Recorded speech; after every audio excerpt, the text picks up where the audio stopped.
বেলালের কি অপরাধ ছিল? বেলালের কি অপরাধ ছিল? অপরাধ শুধু কলেমা পড়েছে। এই অপরাধে বেলালকে তারা মেরেছে, তাকে ঘুমাতে দেয় নাই, খাবার দেয় নাই। এরপরে যখন তিনি কালেমা ছাড়েন নাই, হযরতে বেলালকে উটের পায়ের সঙ্গে রশি দিয়া বেঁধে উটকে তাড়ায় দিয়েছে। উট দৌড়াতেছে, বেলাল দড়ির মাথায় বাঁধা। বেলালের শরীরটা পাথরের সঙ্গে আঘাত লেগে লেগে পিঠের চামড়া ছেড়ে যায়, মাথার চামড়া ছেড়ে যায়। উট আর দৌড়াতে পারে না। তখন উটের পা থেকে হযরতে বেলালকে খসিয়ে নিয়ে উত্তপ্ত মরুভূমির উপরে বেলালের রক্তাক্ত শরীরটাকে চিৎ করে শুইয়ে দিয়ে কাফের বেঈমানেরা লোহার রড দিয়ে চতুর্দিকে দাঁড়িয়ে তাকে পিটাচ্ছে আর বলছে, বেলাল এখনো মুহাম্মদের সাল্লাল্লাহু আলাইহি সাল্লামের আল্লাহরে ভুলে যা, লাত মানাতের উপরে ঈমান আন।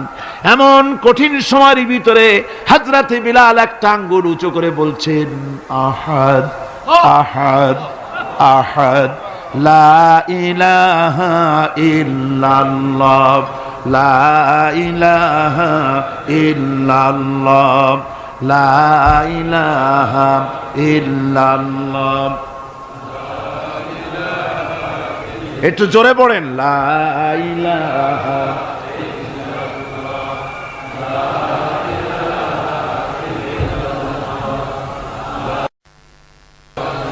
লা ইলাহা ইল্লাল্লাহু মুহাম্মাদুর রাসূলুল্লাহ। আমার ভাইরা, ওরা হযরতে খাব্বাবকে বেঁধেছে, খুঁটির সাথে বেঁধে চতুর্দিক থেকে তীর নিক্ষেপ করছে, তরবারি মারতেছে, শরীরের গোশত টুকরা টুকরা হয়ে পড়তেছে। এরপরে কাফেরের নেতা বলতেছে, থামো, একটা কথা বলে নেই। জিজ্ঞেস করছে, খাব্বাব তোমাকে ছেড়ে দিতে পারি, একটা শর্ত যদি মানো, তোমার পরিবর্তে এখানে এনে আল্লাহর নবীকে, তোমাদের নবীকে এনে বাঁধবো, তার উপর অত্যাচার করব, এটা যদি মানো তোমারে ছেড়ে দিতে পারি। এতক্ষণ ধরে যিনি তীর তরবারির আঘাত নীরবে সহ্য করতেছিলেন, এখন মানুষের এই কথার আঘাত তিনি সহ্য করতে পারলেন না।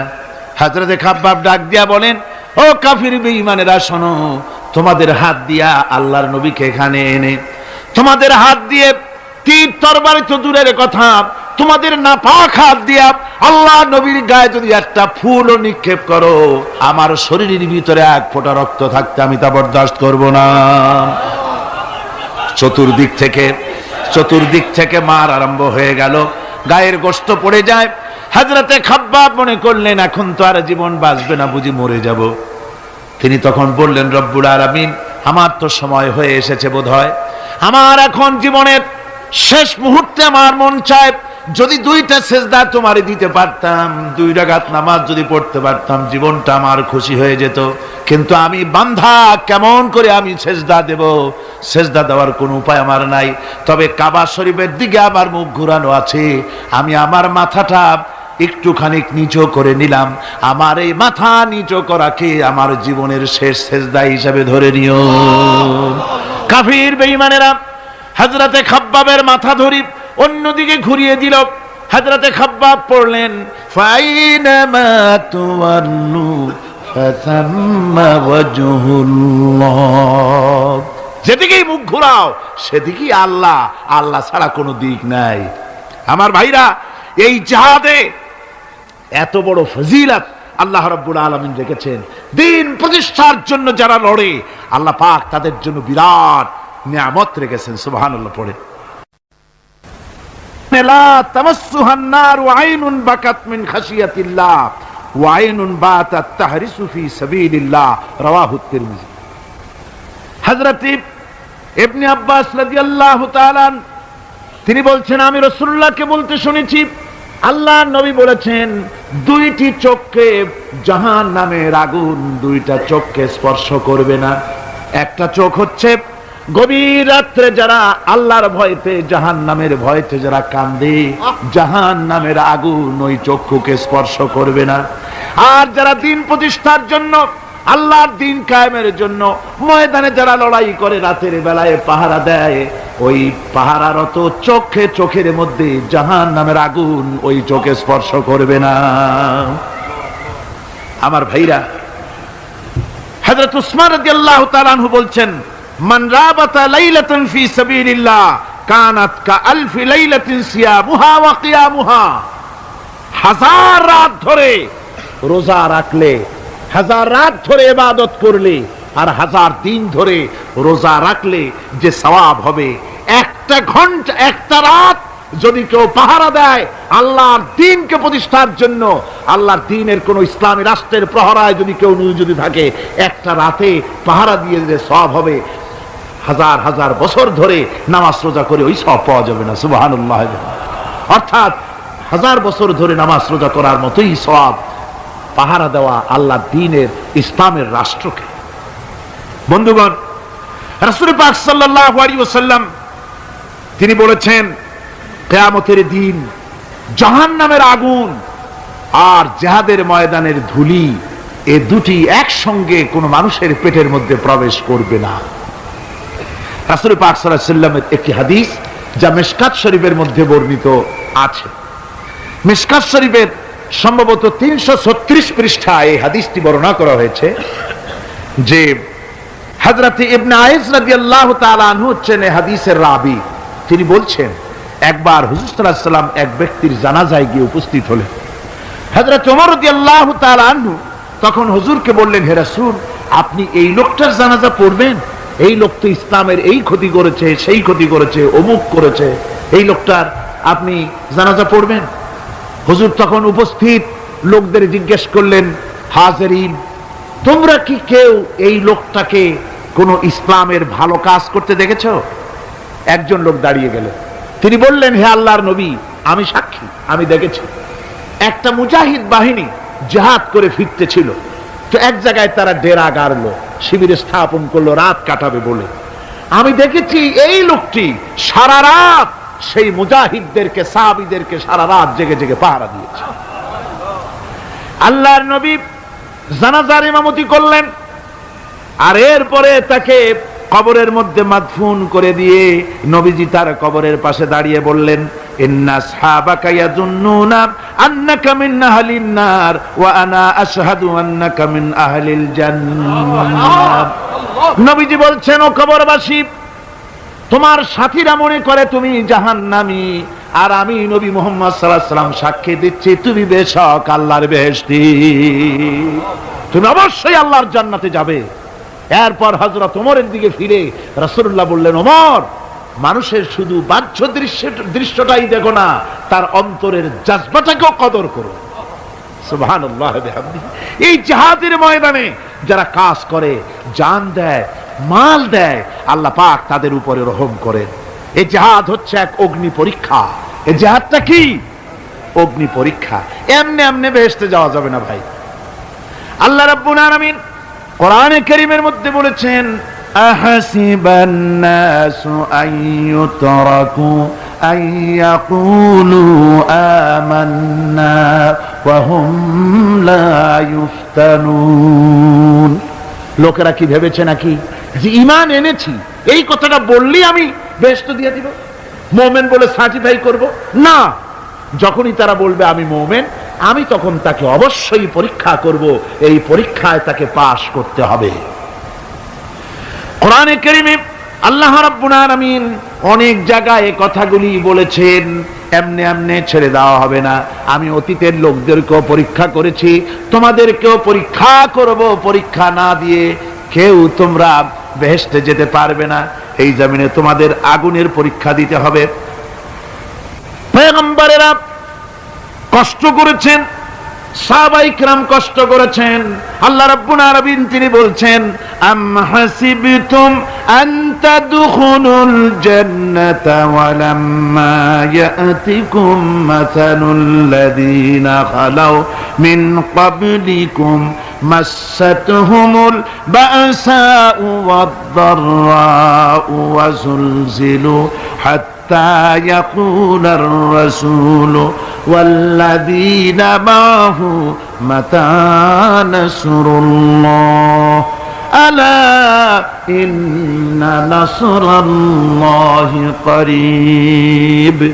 আল্লাহ রাব্বুল আলামিন বলেন, তোমরা কি মনে করেছো যে তোমরা বেহেশতে প্রবেশ করবে, অথচ তোমাদের পূর্বে যারা এই পৃথিবীতে এসেছিল তাদেরকে আমি যেমন পরীক্ষা করেছি ওরকম পরীক্ষা এখনো তোমাদের উপরে আসে নাই, ওরকম বিপদও আসে নাই, মুসিবতও আসে নাই। এমন বিপদ এসেছিল নবীদের উপরে, সাহাবায়ে কিরামদের উপরে, যে বিপদে মানুষ জর্জরিত হয়ে গিয়ে নবী এবং তার সাথী সঙ্গীরা এ কথা তারা মুখ থেকে বেরিয়ে গেছে, মাতা নাসরুল্লাহ, আয় আল্লাহ তোমার মদত কখন আসবে, তোমার মদত কখন আসবে, মার খেতে খেতে তো শেষ হয়ে গেলাম। এইভাবে যখন মার আসে চতুর্দিক থেকে আর মুমিনেরা ময়দানে পা জমায়ে টিকে থাকে দিন প্রতিষ্ঠার জন্য, আল্লাহ তখন খুশি হয়ে এক সময় ঘোষণা করে দিবেন, আলা ইন্না নাসরাল্লাহি করিব, আর দেরি নাই, আমার মদত আমার সাহায্য তোমাদের জন্য অবধারিত। সুবহানাল্লাহ। আমার ভাইরা, বিষয়টা সহজ নয়। শুধু দুইটা সেজদা দিয়া, শুধু তাহাজ্জুদের কিছু নামাজ পড়িয়া আল্লাহর জান্নাতে যাওয়া এত সহজ নয়, রাস্তা খুব কঠিন, রাস্তা খুব। ये शहादत गाहे उल्फत में कदम रखना, ये शहादत गाहे उल्फत में कदम रखना, लोग समझते हैं आसान है मुसलमान होना। এটা হলো শাহাদাতের উত্তপ্ত ময়দানে পা রাখা। লোকেরা মনে করে ইসলাম গ্রহণ করা, মুসলমান হওয়া বুঝি বড় সহজ ব্যাপার। এত সহজ না। আমরা হানফি মাসলাকের লোক, ইমাম আবু হানিফার মাসলাক অনুযায়ী চলি। আমরা মনে করি বেহেশতে এমনি যাব, কিন্তু আমাদের ইমাম সাহেব কি করছেন ওই ইতিহাস আমাদের জানা নেই। খাজা বাবার মহব্বতে অস্থির। রজব মাস আসলে পরে বড় বড় ডেক্সি চড়ায়, সেই ডেক্সির উপরে লাল শালু বিছায়, তারপরে টাকা পয়সা রোজগার বহুত করে। আসলে তো খাজা না, আসলে হচ্ছে ইয়া খাজা কুস্তু আজা, পেট তো ভর যা। পেট ভরার জন্য পয়সা করে ইনকাম করা। খাজার লা ইলাহা ইল্লাল্লাহ এই চিশতিয়া তরিকার জিকির গ্রহণ করা হয়েছে, কিন্তু চিশতিয়া তরিকা যে আরেকটা আছে, তারাগার পর্বতে পৃথিবীরাজের সঙ্গে লড়াই করা, সেইটার কাছে নেই আমরা, সেটা না। ইমাম আবু হানিফা শুধু মস্তাই বলেন নাই, দিন প্রতিষ্ঠার জন্য রক্ত দিয়েছে, ঠিক কিনা? 8 বছর, 8টি বছর পর্যন্ত কারারুদ্ধ ছিলেন। তাকে জিজ্ঞেস করা হয়েছে, ইমাম সাহেব জেলের মধ্যে তো আছেন, কষ্ট হয়? ইমাম সাহেব বলেছেন, না কষ্ট হয় না, তবে মাঝে মাঝে একটু কষ্ট হয় মনে।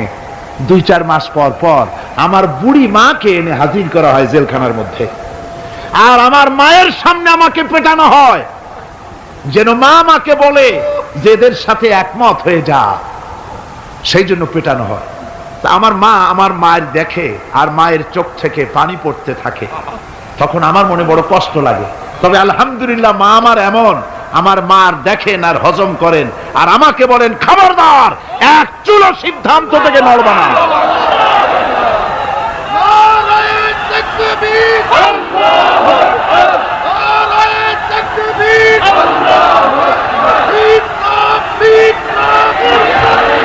আমার ভাইরা, ইমাম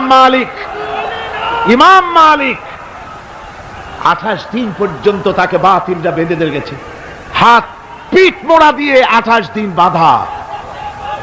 এই হাত বাহু থেকে ডিসকানেক্ট হয়ে গিয়েছে, এই বাহুর জোড়া থেকে ডিসকানেক্ট হয়ে গিয়েছিল হাত, 28 দিন পর্যন্ত বাঁধা ছিল। ইমাম আহমদ বিন হাম্বল, ইসলাম বিরোধীরা তাকে পিটাইছে, প্রত্যেকটা চাবুকের সাথে গায়ের গোশত উঠে এসেছে।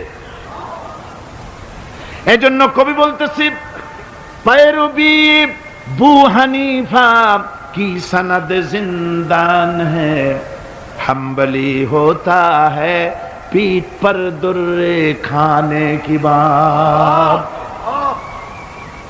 হানাফি হতে চাও, জেল জরিমানার জন্য প্রস্তুতি নাও। শুধু সবরি কলা খাইয়া বেহেশতে যাওয়া যাবে না, এত সহজ না। আঙ্গুর বেদানা, সবরি কলা আর দুধের স্বরের উপর ইসলাম আসে নাই, ইসলাম এসেছে তপ্ত ময়দানের উপরে জান দিয়ে রক্ত দিয়ে ইসলাম প্রতিষ্ঠা হয়ে গোটা দুনিয়ার নির্যাতিত নিপীড়িত জনতার মুখে হাসি ফুটিয়েছে ইসলাম।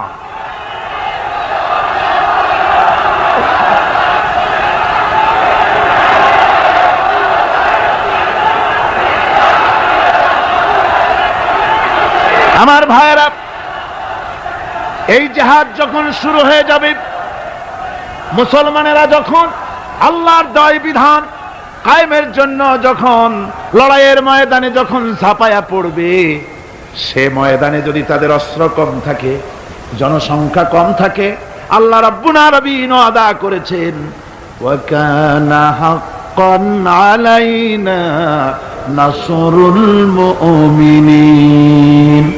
আল্লাহ রাব্বুল আলামিন বলেন, মুমিনরা যখন বিপদে পড়ে যায় তখন মুমিনদের সাহায্য করা আমি আল্লাহর জন্য ওয়াজিব হয়ে যায়। আমি আল্লাহর জন্য ওয়াজিব। আমার মুমিন ময়দানে মার খাবে আমার দ্বীনের জন্য, আর আমি তাকায় তাকে দেখবো না, তা হবে না। প্রাথমিক পর্যায়ে দেখবো যে তোমরা আসলেই দ্বীন প্রতিষ্ঠার জন্য লড়ো কিনা। তোমাদের বিবি বাল বাচ্চা তোমাদের সামনে শেষ হবে, ঘর বাড়ি জ্বলে যাবে, চাকরি যাবে, সব যাবে, তারপরেও আমার দ্বীন প্রতিষ্ঠার জন্য ময়দানে টিকে থাকো কিনা। যদি তা থাকো তাহলে আমার মদদ অবশ্যম্ভব। আর কাফিরদের বিরুদ্ধে বিজয়ের জন্য রব্বুল আলামিন বলেছেন ওয়া কাফাল্লাহুল মুমিনিনাল কিতালা ওয়া কানাল্লাহু কাবিয়্যান আজিজা। কাফেরদের বিরুদ্ধে লড়াইয়ের ময়দানে মুসলমানদেরকে সাহায্য করার জন্য আল্লাহই যথেষ্ট। কে যথেষ্ট? আল্লাহ যথেষ্ট। রব্বুল আলামিন বলেছেন ওয়ালা তাহিনু ওয়ালা তাহজানু ওয়া আনতুমুল আলাউনা ইন কুনতুম মুমিনিন। কোনো ভয় নাই, কোনো চিন্তা নাই, যদি তোমরা মুমিন হও আমি আল্লাহ রাব্বুল আলামিন তোমাদেরকে বিজয়ী করব। এই ওয়াদা কার? আল্লাহ। আল্লাহর ওয়াদা কখনো মিথ্যা হয়? আল্লাহ কি মিথ্যা কথা বলেন? নাউযুবিল্লাহ। ওয়া মান আসদাকু মিনাল্লাহি কিলা। আমি আল্লাহর চাইতে সত্যবাদী আর কে হতে পারে?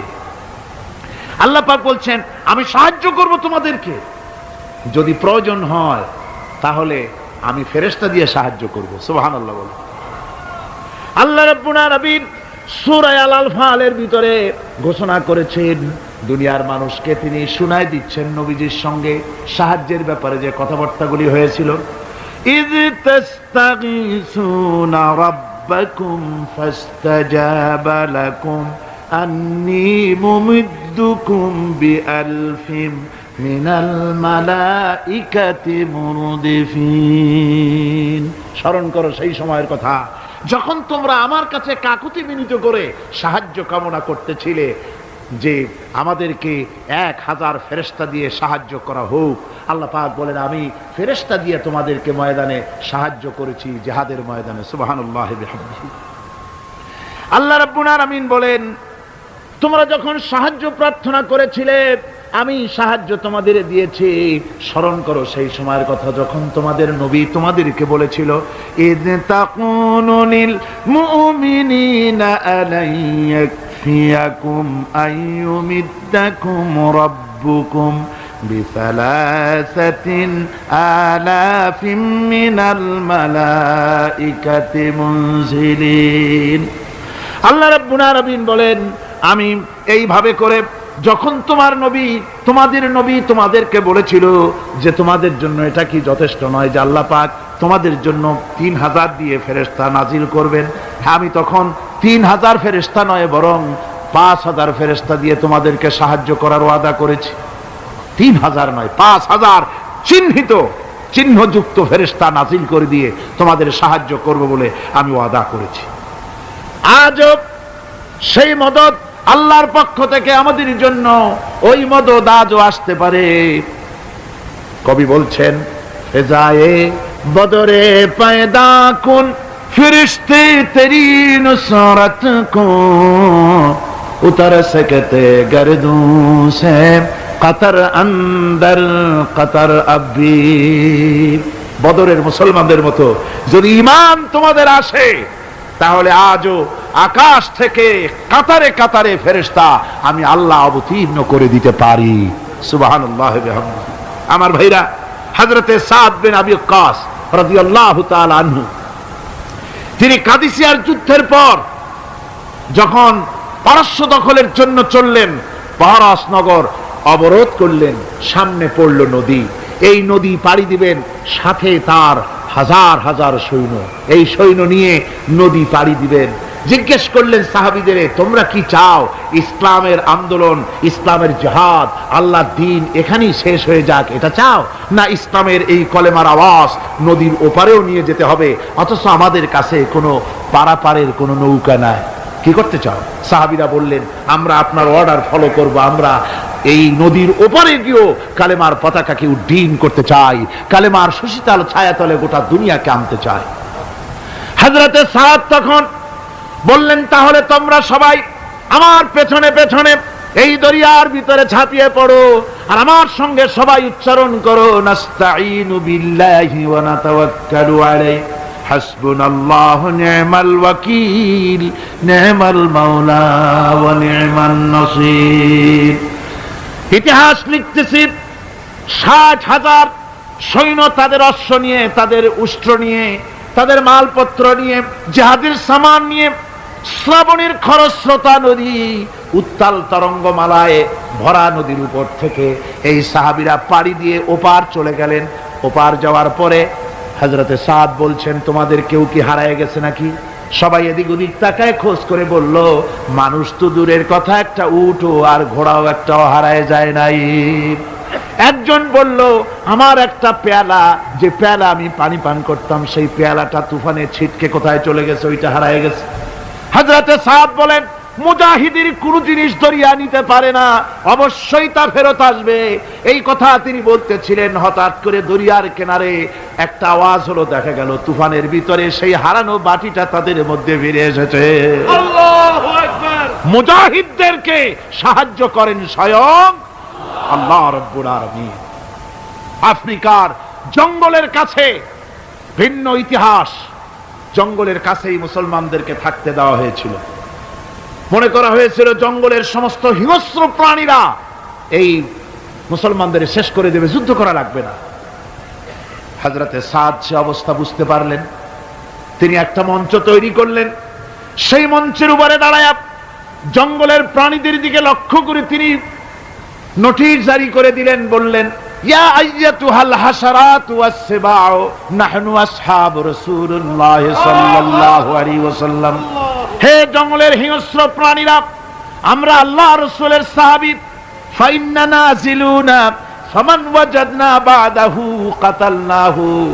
আমরা রাসূলের সাহাবী, এইখানে আল্লাহর দ্বীনকে কায়েম করার জন্য আমরা এসেছি, আল্লাহর কলেমার আওয়াজ নিয়ে আমরা এখানে রাত কাটাবো। সুতরাং এই জঙ্গলের ভিতরে হিংস্র প্রাণী যত আছো, সব আমাদের এই জায়গা ছেড়ে অন্যত্র চলে যাও। আফ্রিকার জঙ্গলি মানুষেরা চিন্তা করলো, মানুষের কথা কি জঙ্গলি প্রাণীতে শোনে নাকি, পাগলে কয় কি? তারা তাকায় তাকায় দেখলো, হযরতে সাদের এই ঘোষণার পরে বাঘের কাতারে বাঘ, সিংহের কাতারে সিংহ, সাপের কাতারে সাপ, যার যার ডিম আর বাচ্চাগুলি মুখে কামড়ায়া সাহাবীদের এলাকা ছেড়ে দিয়ে তারা অন্যত্র চলে গেল। আমার মুসলমান ভাইরা, এই ছিল মুসলমানদের ইতিহাস। দ্বীন প্রতিষ্ঠা করার কাজে মুসলমান এগোলে আল্লাহই মদত করেন। কে মদত করেন? বিশ্বকবি, কবি সম্রাট আল্লামা ইকবাল রহমতুল্লাহ আলাইহি বলেছেন, দশত দশত है दरिया भी न छोड़े हमने, दशत दश्त है दरिया भी न छोड़े हमने, बहर जुल्मत पे दौड़ा दिए घोड़े हमने। আমরা সেই মুসলমান, প্রান্তর তো প্রান্তর, আমরা দরিয়ার খরস্রোতা উত্তাল তরঙ্গের উপর থেকে ঘোড়া দাবড়িয়ে আফ্রিকার ভূখণ্ডে কালেমার পতাকা আমরা উড্ডীন করেছি। আমরা সেই মুসলমান।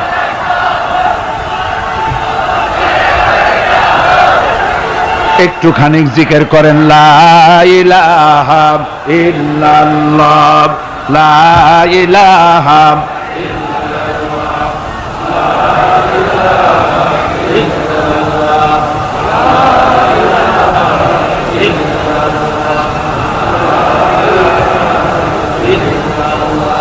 লা ইলাহা ইল্লাল্লাহু মুহাম্মাদুর রাসূলুল্লাহ।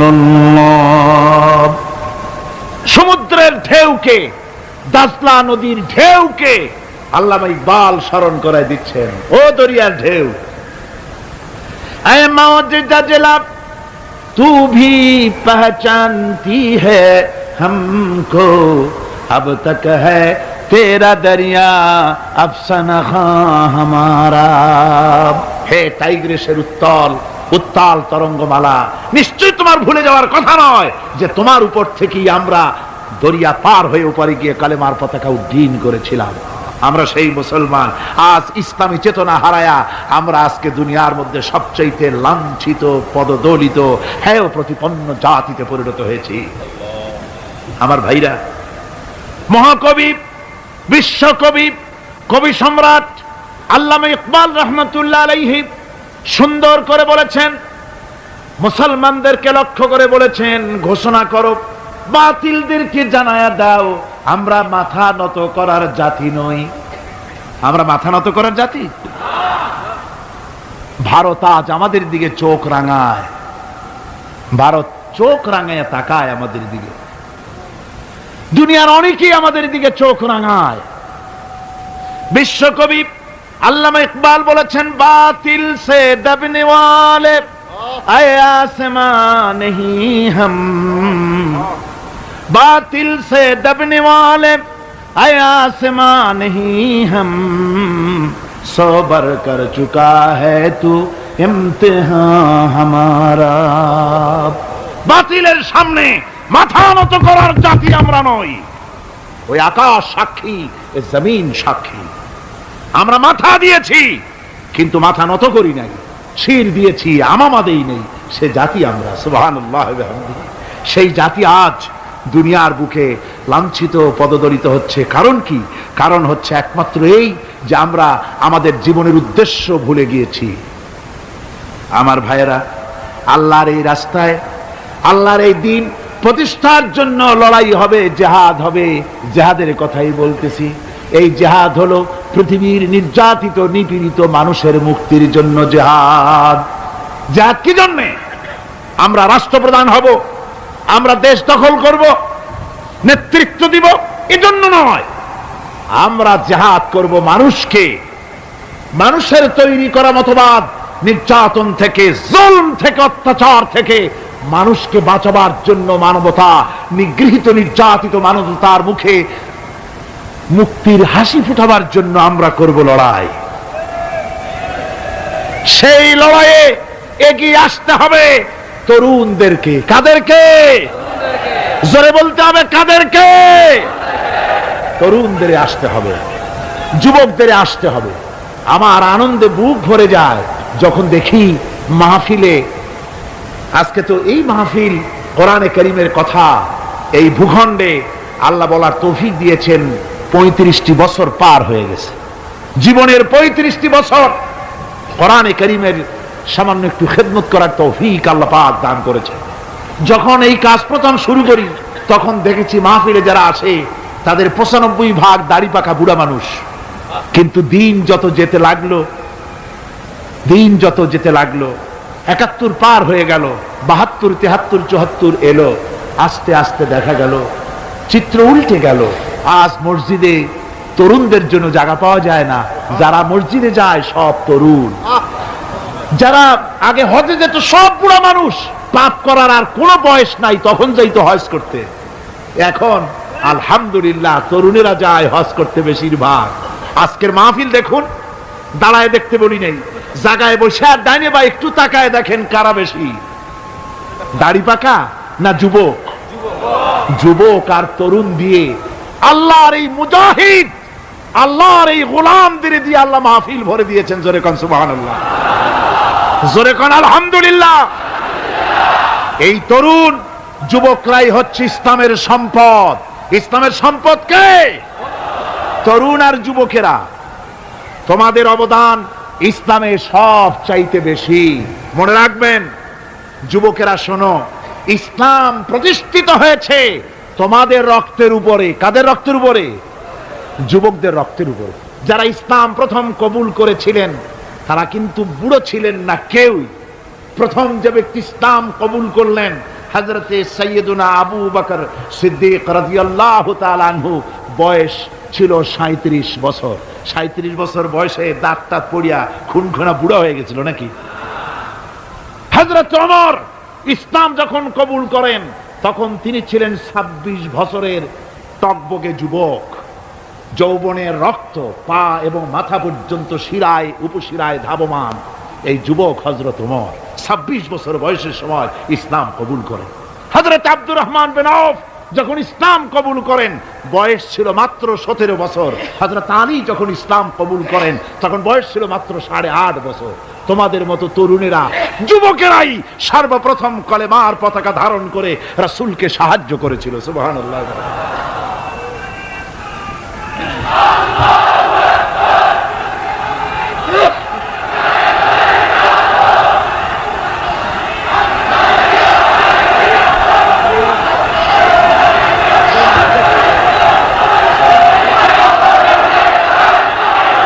আমার মুসলমান ভাইয়েরা থামুন। আমার ভাইয়েরা, যুবকদের অবদানই চিরকাল ইসলামে বেশি ছিল। তাই বলে যারা বৃদ্ধ মানুষ তাদের কিন্তু কোনো মন খারাপ করার কোনো কারণ নাই, ঠিক কিনা? যেহেতু আমরা যারা বয়সের প্রান্তে এসে গেছি আমরাও ওই যৌবন কালটা পেরিয়ে এসেছি, ঠিক কিনা? আরেকটি কথা, কিয়ামতের দিন কোন বুড়ো মানুষ বেহেশতে যাবে না, সব যুবকরা যাবে। বেহেশতে যাবে কারা? বুড়োরা বোধহয় ভয় পেয়ে গেছেন। রাসূল পাক সাল্লাল্লাহু আলাইহি ওয়াসাল্লাম বলেছেন, আমার কথা না, হুজুর বলেছেন কোন বুড়ো মানুষ বেহেশতে যাবে না, কোন কালো মানুষ বেহেশতে যাবে না। এখন রাসূল যদি বলেন তার কথাই তো আইন। হুজুর বলেন কালো মানুষ বেহেশতে যাবে না, একটা কালো মানুষ কান দিয়ে তো পড়েই গেছে। হুজুর বলেন কেঁদো না, তুমি যখন বেহেশতে যাবে চাঁদের মতো সুন্দর চেহারা নিয়ে বেহেশতে যাবে। বুড়ার কান্না দেখে হুজুর বলছেন কেঁদো না, তুমি যখন বেহেশতে যাবে আল্লাহ তোমার যুবক বানায় পাঠায় দিবে। যেহেতু বেহেশত হচ্ছে যুবকদের জন্য, সুবহানাল্লাহ বিহামদিহি। অত নাজ নিয়ামত, অত আনন্দ, বুড়া মানুষে তো খাইয়া খুইয়া বেহেশত নষ্ট করি ভালো হবে। এই জন্য যৌবন দরকার, স্বাস্থ্য দরকার বেহেশত উপভোগ করার জন্য। সেই জন্য বেহেশতে যাবে কারা? তরুণেরা যাবে। কারা যাবে? তরুণ তরুণী দিয়ে আল্লাহ পাক বেহেশত ভরে ফেলবেন। সুবহানাল্লাহ। আমার তরুণেরা, যুবকেরা শোনো, রাসূলুল্লাহ তোমাদের কত সম্মান দিয়েছেন। কে সম্মান দিয়েছেন? রাসূলুল্লাহ। রাসূলুল্লাহ এক জায়গায় বক্তৃতা করতেছিলেন, বক্তৃতা করছেন, এমন সময় দেখা গেল একজন তরুণ সাহাবী, নাম তার জারীর রাদিয়াল্লাহু তাআলা আনহু। চাঁদের মতো চেহারা তার ছিল, খুব সুন্দর চেহারা ছিল তার। হযরত জারীর বসতে না পেরে জায়গা পায় না, দাঁড়ায় আছে। রাসূল নিজের গায়ের চাদরটা খুলে জারীরের দিকে নিক্ষেপ করলেন, বললেন, জারীর দাঁড়িয়ে আছো, আমার চাদরের উপরে বসো। সুবহানাল্লাহ। হযরতে জারীর রাসূলুল্লাহর চাদর নিয়ে চুমা খাইতে লাগলেন আর বললেন, আকরামাকাল্লাহ কামা আকরামতানি ইয়া রাসূলুল্লাহ। হে রাসূল, আল্লাহ আপনার সম্মান আরো অনেক বাড়িয়ে দিক, যেমন আপনি আমাকে মর্যাদা দিলেন। হে রাসূল, আপনার চাদরে পৃথিবীর কোন মানুষ বসতে পারে? আমার তরুণ ভাইয়েরা, আমার যুবক ভাইয়েরা, তোমাদেরকে রাসূল মহব্বত করতেন, ভালোবাসতেন সবচেয়ে বেশি। তোমরা আজ বাতিলের শিকার। কার শিকার? বাতিলের শিকার। তোমাদেরকে কি দেওয়া হয়? যে সব রাজনৈতিক দলের যুবক যারা তোমরা এখানে আছো, জিজ্ঞেস করি তোমাদের নেতারা তোমাদেরকে কি দেয়? দেয় অস্ত্র, দেয় টাকা, দেয় নারী ভোগ করার জন্য পয়সা, তোমাদের চরিত্র ধ্বংস করার জন্য সব রকমের হাতিয়ার তুলে দেয়। তোমাদের হাতে শোভা পায় কলম, হাতে শোভা পায় খাতা, হাতে শোভা পায় বই। বই খাতা কলমের পরিবর্তে তোমাদের নেতারা তোমাদের হাতে তুলে দেয় স্টেন গান, তুলে দেয় হেরোইন, তুলে দেয় টাকা। এরা তোমাদের নেতা নয়, এরা তোমাদের জীবনের দুশমন। জোরে বলেন এরা কি?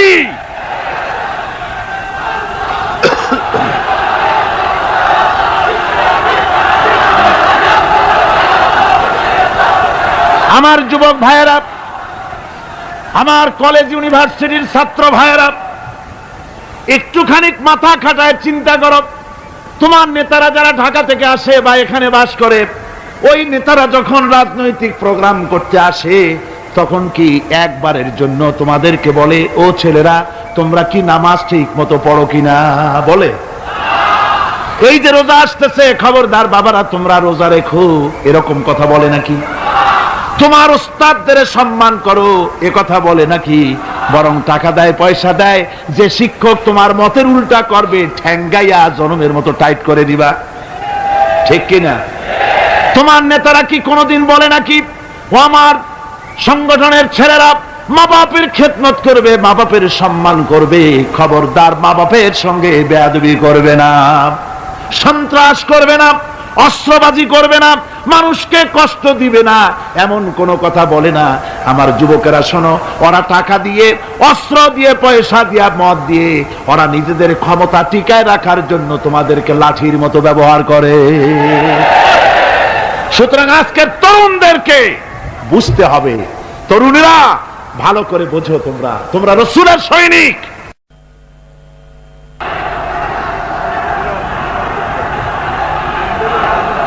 তোমাদের পক্ষে সম্ভব। বসুন, আমি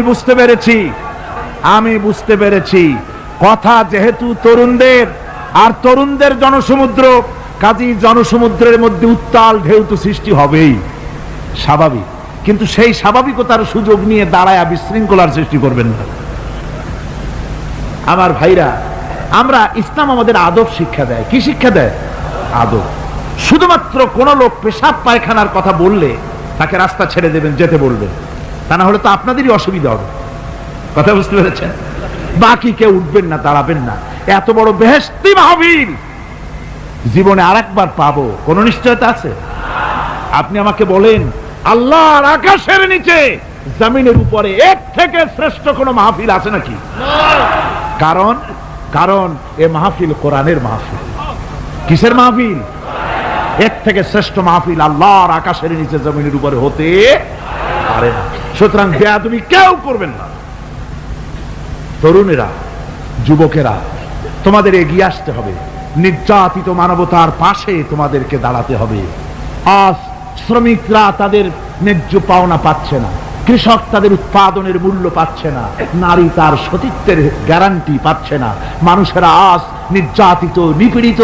সারা পৃথিবীতে Bosnia, Algeria, Somalia, Palestine, Kashmir, Burma, Philippines, Bharat, পৃথিবীর সর্বত্র নির্যাতিত মুসলমানদেরকে বাঁচাবার জন্য আমার খালিদ বিন ওলীদের উত্তরসূরিরা, সালাউদ্দিন আইয়ুবী, জামালউদ্দিন আফগানি, হযরত আলীর উত্তরসূরি, আজকের মাহফিলের যুবক আর তরুণরা, তোমরা কি রক্ত দিতে পারবে?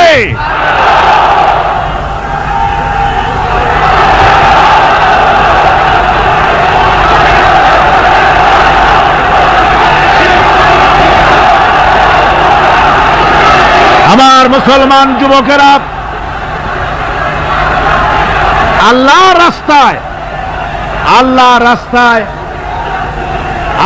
রাস্তায় রক্ত দিয়ে, আল্লাহ রাব্বুল আলামিন বলেছেন, ওয়ালা তাকুলু লিমান ইউকতালু ফি সাবিলিল্লাহি আমওয়াত বাল আহইয়াউ ওয়ালাকিন লা তাশউরুন। আল্লাহ রাব্বুল আলামিন বলেন, আমার রাস্তায় যারা নিহত হয়েছে, আমার রাস্তায় যারা জীবন দিল, ওরা মরে গেছে এই কথা তোমরা বলো না, ওরা জিন্দা। ওরা কি? আমার রাস্তায়, আমার দিন প্রতিষ্ঠার জন্য, মানবতার মুখে হাসি ফুটাবার জন্য, নির্যাতিত মানবতার গোলামীর জিনজির থেকে তাদেরকে বাঁচাবার জন্য সংগ্রাম করতে গিয়ে যারা জীবন দিল, ওরা মরে নাই, ওরা জিন্দা। ওরা কি? জিন্দা। আল্লাহ বলেন, আল্লাহ পাক বলেন, ওরা জিন্দা, তোমরা জানো না? আমার কাছ থেকে তারা রিজেক্ট প্রাপ্ত হয়। যারা শহীদ হয়, শাহাদাতের কথা শুনে যাদের ভয় লাগে, অস্ত্রের খোঁচা খায়া, গুলি খায়া, ডায়নেট খায়া, ড্যাগারের গুতা খায়া মরা, জানি কত যন্ত্রণা।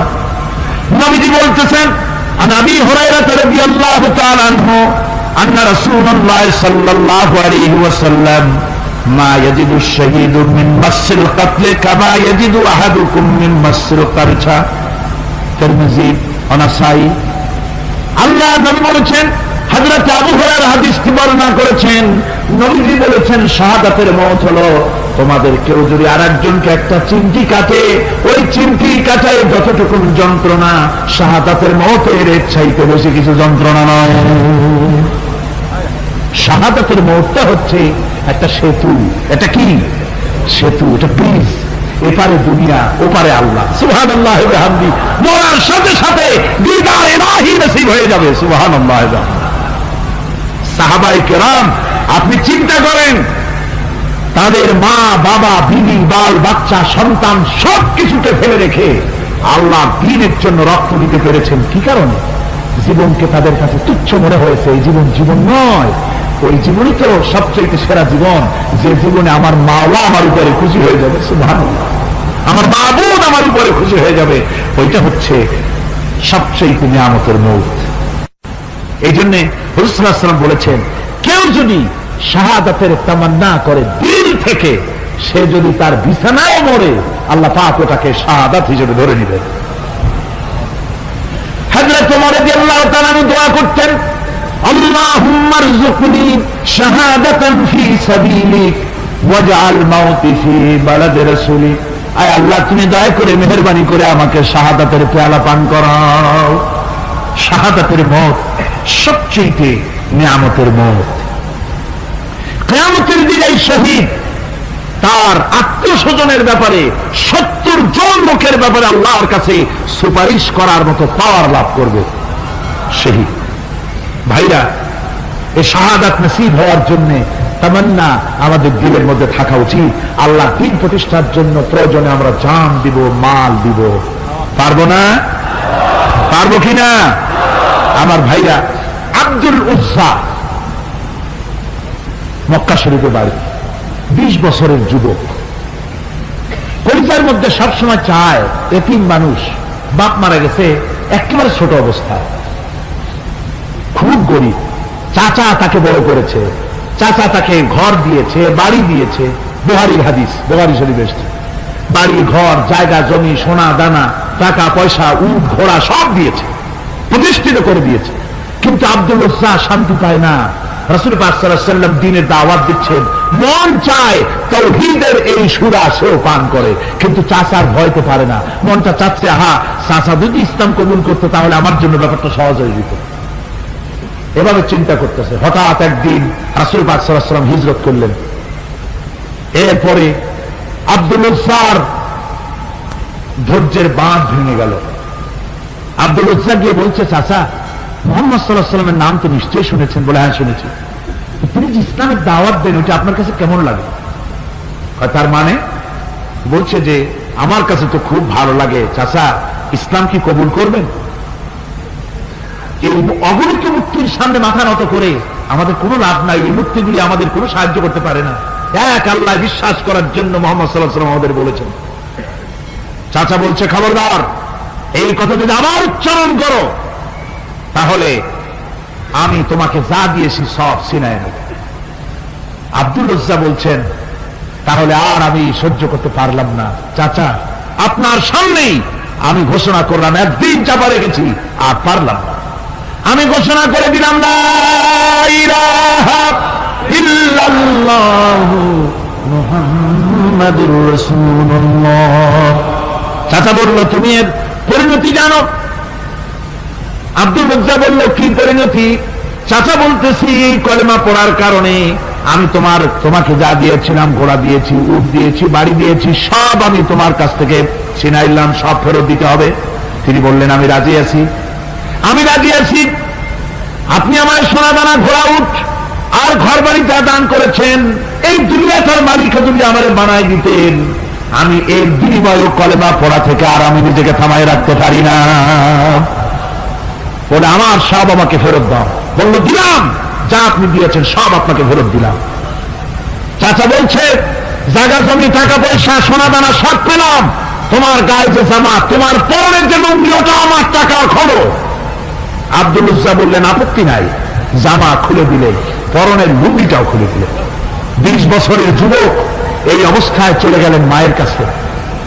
মা আব্দুল উজ্জাকে এই অবস্থায় দেখে দুই চোখ চেপে ধরলেন, বললেন, বাবা তোমার এই অবস্থা কেন?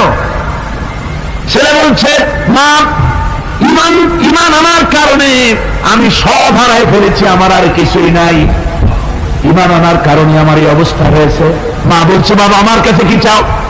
ছেলে বলছে, মা আমি চলে যেতে চাই মদিনায়, আল্লাহ নবী মুহাম্মদ রাসূলুল্লাহ সাল্লাল্লাহু আলাইহি সাল্লামের দরবারে চলে যেতে চাই, আমি একটু বস্ত্র চাই। মা একটা পুরানা কম্বল তার হাতে দিয়ে দিলেন। আব্দুল উজ্জা কম্বলটাকে ছিঁড়ে এক টুকরা কোন রকম হাঁটুর উপরে জড়ায় নিলেন, আর এক টুকরা গায়ে দিয়ে নিলেন। আব্দুল উজ্জা আবার বহু কষ্ট করে মরুভূমির পাড়ি দিয়ে মদিনা মুনাওয়ারায় চলে গিয়ে বাবি জিবরিল থেকে ঢুকে আসহাবে সুফফার চবুতরার সামনে বসে আছেন, ছেঁড়া কম্বল পরা। এবার বিশ্ব নবী, দুনিয়া আখিরাতের বাদশা জনাব মুহাম্মদ রাসূলুল্লাহ সাল্লাল্লাহু আলাইহি ওয়াসাল্লাম যখন মসজিদের নিজের ঘরের থেকে দরজা খুলে বেরিয়েছেন, দেখেন এক যুবক বসা, একটা আধাটা কম্বল পরা, হাঁটুর উপরে কোন রকম করে রানটা লজ্জাস্থানটা ঢাকার, গায়ে একটা ছেঁড়া কম্বল। তার এই অবস্থা দেখে হুজুর জিজ্ঞেস করেন, তুমি কে? যুবক বলছে, আমি আব্দুল উজ্জা। ইসলাম কবুল করার জন্য আমার সব ছিল, আমি কম ধনী ছিলাম না, আমার চাচা সব নিয়ে গেছে, সিনাই রেখেছে, আমার লুঙ্গিটাও দেয় নাই। ঘটনা সব তিনি খুলে খুলে বললেন। হুজুর বললেন, তোমার নাম আব্দুল উজ্জা নয়, তোমার নাম আব্দুল্লাহ। আব্দুল্লাহ জুলবাজাদাইন তার নাম।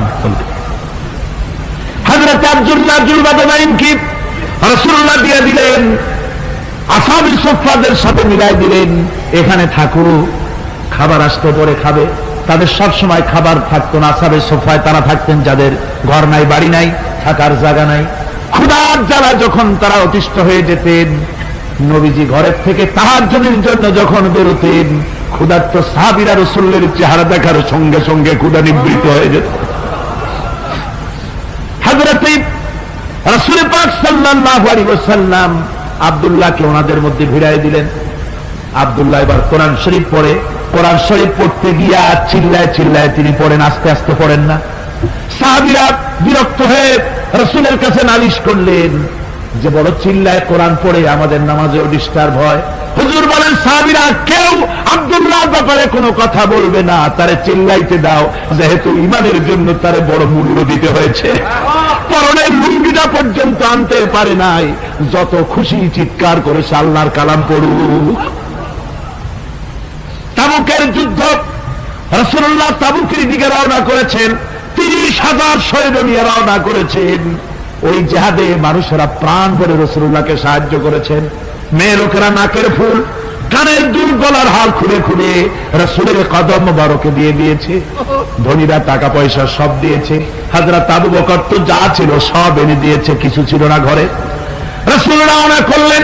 প্রতিমধ্যে হযরত আব্দুল্লাহ জুলবাজাদাইন আল্লাহ নবীর খেদমতে হাজির হয়ে বলেন, হুজুর সবাই তো সব দিল, আমার কিছুই নাই, কিছু দিতে পারলাম না। হুজুর আপনি আমার জন্য দোয়া করেন, আমি যেন এই তাবুকের ময়দানে কাফেরদের বিরুদ্ধে লড়াই করে যেন শহীদ হয়ে যেতে পারি। মাল দিতে পারি নাই, কিন্তু আল্লাহর জন্য যেন আমার জীবনটা দিয়ে দিতে পারি। ও চট্টগ্রামের যুবকেরা, তরুণেরা, তোমাদের মতো 20 বছরের তরুণ হযরত আব্দুল্লাহ জুলবাজাদাইন শাহাদাতের তামান্না করে রিসালাতে মাহবের কাছে দাঁড়িয়েছে।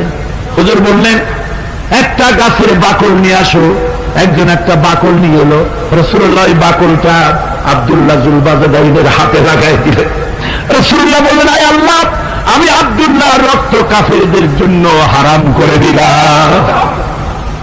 হযরত আব্দুল্লাহ বলছেন, ইয়া রাসূলুল্লাহ, আমি চাইছিলাম শহীদ হব, আর আপনি আমার রক্তকে হারাম করে দিলেন কাফেরদের জন্য।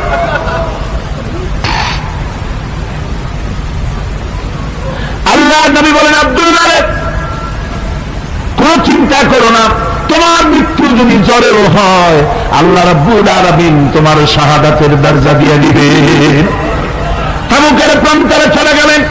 কয়েকদিন ওই তাবুকের ময়দানে থাকায় রাসূলের কাছে খবর এলো, আব্দুল্লাহ মারাত্মক জ্বরে আক্রান্ত হয়ে ইন্তেকাল করেছেন। রাসূলুল্লাহ বললেন আমি জানাজা পড়াবো। হযরত আব্দুল্লাহর জানাজা হলো গভীর রাত। কবরের ভিতরে একজন দাঁড়ায়া লাশ ধরার জন্য একজন কবরের ভিতরে দাঁড়িয়েছে। দুইজন লোকের লাশ নিয়ে আসতেছে। হযরত বেলাল আলম চুকুরি দাঁড়ায় ধরে আছে। অন্ধকার রাত, কবরের ভিতরে একজন দাঁড়ানো, লাশ নিয়ে এসেছে দুজনে। কবরের ভিতরে যিনি দাঁড়ানো তিনি বলছেন এই লাশকে তোমাদের ভাইকে আদবের সাথে কবরে রাখো। কবরের মধ্যে যিনি দাঁড়ানো তিনি আর কেউ নয়, বিশ্বনবী মুহাম্মদুর রাসূলুল্লাহ সাল্লাল্লাহু আলাইহি ওয়াসাল্লাম। হযরত রাসূলুল্লাহ বলতেছেন আবু বকর ওমর তোমাদের ভাইকে আদবের সাথে কবরে রাখো, খবরদার বেয়াদবি করো না। কবরের মধ্যে আল্লাহ নবী আব্দুল্লাহ জুলবাজাদাইনকে নিজ হাতে শোয়াই দিয়া কবরের উপরে পাথর বিছিয়ে দিয়ে নবীজি বললেন রব্বুল আলামিন আজকের এই সন্ধ্যা পর্যন্ত আমি আব্দুল্লাহর প্রতি রাজি ছিলাম, তুমিও আব্দুল্লাহর প্রতি সন্তুষ্ট হয়ে যাও। হযরত ইবনে মাসউদ রাদিয়াল্লাহু তাআলা আনহু বলেন আমি চিৎকার মেরে কেঁদে কেঁদে বললাম আল্লাহ আজকে যদি এই কবরে আব্দুল্লাহ না হয়ে আমি হতাম আমার কিসমতটা ভালো হয়ে যেত। যুবকেরা, ও তরুণ মুসলমানেরা, তোমরাই রক্ত দিয়ে ইসলাম কায়েম করেছো। কে কায়েম করেছে ইসলাম? মুসলিম তরুণেরা, মুসলিম যুবকেরা, তোমাদের অবদান সব চাইতে বেশি। আজ আজ মুসলমান যুবকদের চরিত্র রায় মদ, জুয়া, জিনা, ব্যভিচার করে করে সর্বনাশ করে দেওয়া হলো। সরকারি ভাবে বেসরকারি ভাবে বিভিন্ন ভাবে যুবকদেরকে মিসগাইড করার জন্য মদ দেওয়া হয়, টাকা দেওয়া হয়, অস্ত্র দেওয়া হয়, সব দিয়ে যুবকদের চরিত্র নষ্ট করা হচ্ছে। অথচ যুবক হচ্ছে একটা জাতির মেরুদণ্ড। জাতির কি মেরুদণ্ড? এই মেরুদণ্ডকে ঘুরে ধরেছে, এই মেরুদণ্ড নষ্ট করার ব্যবস্থা করা হয়েছে। আমার মুসলমান ভাইয়েরা, হাদিস থেকে শোনো, বদরের প্রান্তরে যুদ্ধ হবে। রাসূলুল্লাহ সাহাবায়ে কিরামদেরকে রেডি করেছেন, কিন্তু এই যুদ্ধটা বড় মারাত্মক, এই জিহাদ বড় মারাত্মক। জিহাদ হবে, চাচার বিরুদ্ধে ভাতিজা জিহাদ করবে, বাপের বিরুদ্ধে সন্তান অস্ত্র ধারণ করবে, ভাইয়ের বিরুদ্ধে ভাই অস্ত্র ধারণ করবে। কোন জায়গা? বদর। কোন জায়গায়? বদর। মক্কা থেকে যারা আসতেছে সব চাচা, ভাই, মামু, খালু, এরা আসতেছে। আপন আপন লোকেরা আপন লোকের বিরুদ্ধে অস্ত্র ধারণ করবে। এটা কি সহজ? কোন এটা কি সহজ? রাসূলুল্লাহ যুদ্ধের কথা মানুষকে বুঝাচ্ছেন, একটু ইতস্তত করছেন। হযরত রাসূল পাক সাল্লাল্লাহু আলাইহি ওয়াসাল্লাম যুদ্ধের কথা সাহাবায়ে কিরামদের সামনে পেশ করতেছেন আর একটু ইতস্তত করতেছেন। এই কঠিন যুদ্ধে সাহাবীরা কিভাবে মেনে নেবে? রাসূলের মনের অবস্থা বুঝতে পেরে হযরত মিকদাদ রাদিয়াল্লাহু তাআলা আনহু বর্ষিয়ান সাহাবী তিনি দাঁড়ায় গেলেন। তিনি দাঁড়ায় বলছেন ইমদি বিনা ইয়া রাসূলুল্লাহ হাইসু মা তাশা। হে রাসূল, আপনি আমাদেরকে নিয়ে চলুন আল্লাহ যেদিকে আপনাকে যেতে বলে। হাইসু মা তাশা আয় হাইসু মা আমারাকাল্লাহ, যেদিকে আল্লাহ আপনাকে যেতে বলেন আমাদেরকে নিয়ে আপনি সেদিকে চলেন। ইন্না লা নাকুলু লাকা কামা ক্বালা বানু ইসরাঈল লিমূসা আলাইহিস সালাম ইযহাব আনতা ওয়া রাব্বুকা ফাকাতিলা ইন্না হাহুনা কাঈদুন। আমরা মুসা আলাইহিস সালামের উম্মতের মতো বলবো না যে হে মুসা তুমি আর জিবরাইল আর তোমার আল্লাহ যুদ্ধ করো, আমরা ঘরে বসে আরাম করি। এই কথা আমরা বলবো না হুজুর। বাল ইযহাব আনতা ওয়া রাব্বুকা ফাকাতিলা ইন্না মাকুমা মুকাতিলুন। হে রাসূল, বরং আমরা বলবো আপনি যুদ্ধ করুন, আপনি আমাদের নিয়ে চলুন, আমরা লড়বো আপনার সাথে কাফেরদের বিরুদ্ধে। ততক্ষণ পর্যন্ত লড়বো মা দামাত আইনুম মিন্না তাতাররাফ। ও রাসূল, যতক্ষণ আমাদের চোখের একটা পাতাও নড়ে ততক্ষণ আপনার সাথে আমরা লড়বো। সুবহানাল্লাহ। মানে জীবন যতক্ষণ আছে আপনার সাথী হয়ে কাফেরদের বিরুদ্ধে লড়তে থাকবো। হুজুর খুব খুশি হয়ে গেল। হুজুর কি হলেন? দারুণ খুশি হয়ে গেলেন। আল্লাহ নবী খুশি হয়ে বললেন ও সাহাবীরা, তোমাদের মানসিক অবস্থা যখন এই কুবু বিনা ইলা জান্নাতিন জান্নাতুন আরদুহা কারদিস সামাওয়াতি ওয়াল আরদ।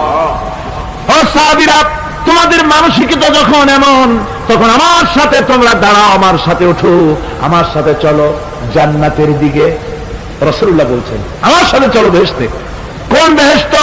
এমন বেহেশত যে বেহেশতের বিশালতার প্রশস্ততা ওই বিশাল আকাশ আর জমিনের চাইতেও বেশি। এই বিরাট জান্নাতের দিকে চলো আমার সাথে। ফাকামা উমাইর বিন হামাম ওয়া কানা ইয়াকুলু তামার। যুবকেরা, তোমাদের মতো তরুণ, তোমাদের মতো এক যুবক যার নাম উমাইর, তিনি দাঁড়িয়ে গেলেন, হাতে ছিল খোরমা, খোরমা খাচ্ছিল। দেখেন না, বক্তৃতা হয়, মাঠে ওয়াজ নসিহত হয়, আর যুবকেরা দাঁড়ায় দাঁড়ায় বাদাম খায়, হয় না? ওই সাহাবী ওই সময় তো বাদাম টাদাম হয়তো পায় নাই, খোরমা খাচ্ছে, খোরমা চাবাচ্ছে, বিচি ফেলায় দিতেছে, আর এইভাবে খাচ্ছে আর হুজুরের কথা শুনছে। হুজুরের কথা শুনে উমাইর বলছেন বাহ বাহ। এটা একটি আঞ্চলিক শব্দ, এর অর্থ হচ্ছে আয়মা আযমাহু ওয়া মা আহসানাহু। হে রাসূল, আপনি কত সুন্দর কথা বললেন, আপনি কি বিশাল কথা বলেছেন, কত বড় কথা বলেছেন। জিহাদ করলে, জান দিলে এমন বেহেশত পাবো, জান্নাতুন আরদুহা কাআরদিস সামাওয়াতি ওয়াল আরদ, যে বেহেশতটা হবে ওই বিশাল আকাশের চাইতে বিস্তীর্ণ, এমন বেহেশত পাবো। ওয়াল্লাহি লাউ কুনতু হাইয়ান হাত্তা আকুলাহুন্না ইন্নাহা লাহায়াতুন তাওয়িলা। আল্লাহর কসম, আমি যদি হাতের সবগুলি খোরমা খেতে যাই তাহলে তো অনেক সময় লাগবে, বেহেশতে যেতে দেরি হয়ে যাবে, অনেক দেরি হয়ে যাবে বেহেশতে যেতে। ফারামা বিহিন্না, হাতের সবগুলি খোরমা তিনি ফেলে দিলেন। ও যুবকেরা, হযরত উমাইর তোমার মতো যুবক খোরমা খাওয়া সহ্য করলেন না আল্লাহর জান্নাতে যাওয়ার লোভে। জান্নাতে যেতে দেরি হয়ে যাবে, আল্লাহর সঙ্গে দিদার করতে দেরি হয়ে যাবে, এই মনে করে হাতের খোরমাগুলি ফালায় দিলেন, জিহাদের ময়দানে ঝাঁপায়ে পড়লেন। হাদিস শরীফে এসেছে উমাইর জিহাদ করে বেশ কিছু কাফেরদেরকে নিহত করে নিজেও শহীদ হয়ে গেলেন। রাসূলুল্লাহ বদরের শাহাদাতের জানাজা করার সময় একজন সাহাবী বলে দিলেন, হুজুর এই সেই উমাইর, আপনি যখন বেহেশতের কথা বলছিলেন, খোরমাগুলি খাওয়ার তর সহ্য হয় নাই বেহেশতে যাওয়ার জন্য, এই সেই উমাইর। আল্লাহর নবী উমাইরের কাছে দাঁড়িয়ে আঙ্গুল দিয়ে তার শরীরের দিকে দেখায় বললেন, ইন্নাকা মিন আহলিহা। ও যুবক, যেই বেহেশতের জন্য খোরমা খাওয়ার সময় তুমি পাও নাই, আমি নবী সাক্ষী দিচ্ছি তুমি অবশ্যই সেই বেহেশতের অধিবাসী। বেলাল হাবশী কাঁচা চামড়ার ভিতরে সারাদিন রোদ্রের মধ্যে, বেলাল শ্বাস ফালাইতে পারে না মরুভূমির রোদ্রের তাপে। বিকাল বেলা যখন চামড়ার সিলিটা খুলে দিত, একটা পূর্ণিমার চাঁদ বালুর সাথে গড়াগড়ি করে চিৎকার মেরে ডাক দিলেন, খাদিজা তুমি কে গো? বালুর সাথে গড়াগড়ি করো, তুমি কে জানতে চাই? আমার নবী খাদিজার কণ্ঠের আওয়াজ পাইয়া দূর থেকে চিৎকার মেরে ডাকলেন, খাদিজা রে, ও খাদিজা আয়, আমার চামড়া উঠাইয়া ফেলাইছে। মা খাদিজা বলে দৌড়ে যাইয়া নবীজির পাশে গেলাম, আমার কাঁধের উপর বর করে নবীজি দাঁড়াইয়া আস্তে আস্তে হাঁটতেছে আর বলতেছে, খাদিজা রে, এই কালিমা প্রচারের জন্য গিয়েছিলাম, আবু জাহেল কোনো কথা মানলো না, শুনলো না রে, শুধুমাত্র মারতে ছিল, মারতে মারতে রক্তে লাল লাল করেছে। আমার আল্লাহ বলেন, বন্ধুগো খাদিজার সাক্ষী বানাইলাম, এই কালিমা লইয়া কত মায়ের খেয়েছো, বন্ধু খাদিজার সাক্ষী বানাইয়া কথা দিলাম, এই কালিমাটা যারা পড়বে, এই কালিমা নিয়ে যারা চলবে, এই কালিমার মালা যারা গলায় নিবে গো, আমি আল্লাহ 10টা পৃথিবীর সমান একটা জান্নাত আমি দান করে দিলাম। যেই নবী রক্ত দিয়ে কালিমা দিয়ে 10টা পৃথিবীর সমান একটা জান্নাতের মালিক আপনাকে আমাকে বানাইলো, বলুন এই নবীর চিনা দরকার আছে কিনা? বাবারা, জান্নাতের মালিক তো হলেন নিশ্চিত আপনারা জান্নাতি। কেন? এই জান্নাতের টিকিট রোজগার করেছে মায়ের খেয়ে, রক্ত দিয়ে, না খেয়ে পেটে পাথর বেঁধে, মায়ের দেশ বাবার দেশ মক্কা ছেড়ে মদিনায় হিজরত করে এই জান্নাতের টিকিট আমাদেরকে কে দিয়ে গেলেন বলুন তো? আজকে কালিমা আছে কিন্তু নবী নাই। কি বলেন? কালিমা আছে নবী নাই, কালিমা আছে পর্দা নাই, কালিমা আছে হালাল খাবার নাই, কালিমা আছে নামাজ নাই। অথচ কালিমাটা কত দামি। কালিমাওয়ালার জীবনী খুলুন। হযরত আবু বকর সিদ্দিক রাদিয়াল্লাহু তাআলা যেদিন কালিমার মালা গলায় নিয়েছে, আল্লাহু আকবার বলেন, এদিন আর নিজের ইচ্ছায় কোনো কাজ আবু বকর করে না। কালিমা যা বলে, কালিমার ভিতরে যা নির্দেশ সেটাই মানে। আবু বকর কালিমা পড়ার পর কিভাবে আবু বকর নিজেকে পরিচালনা করেছেন।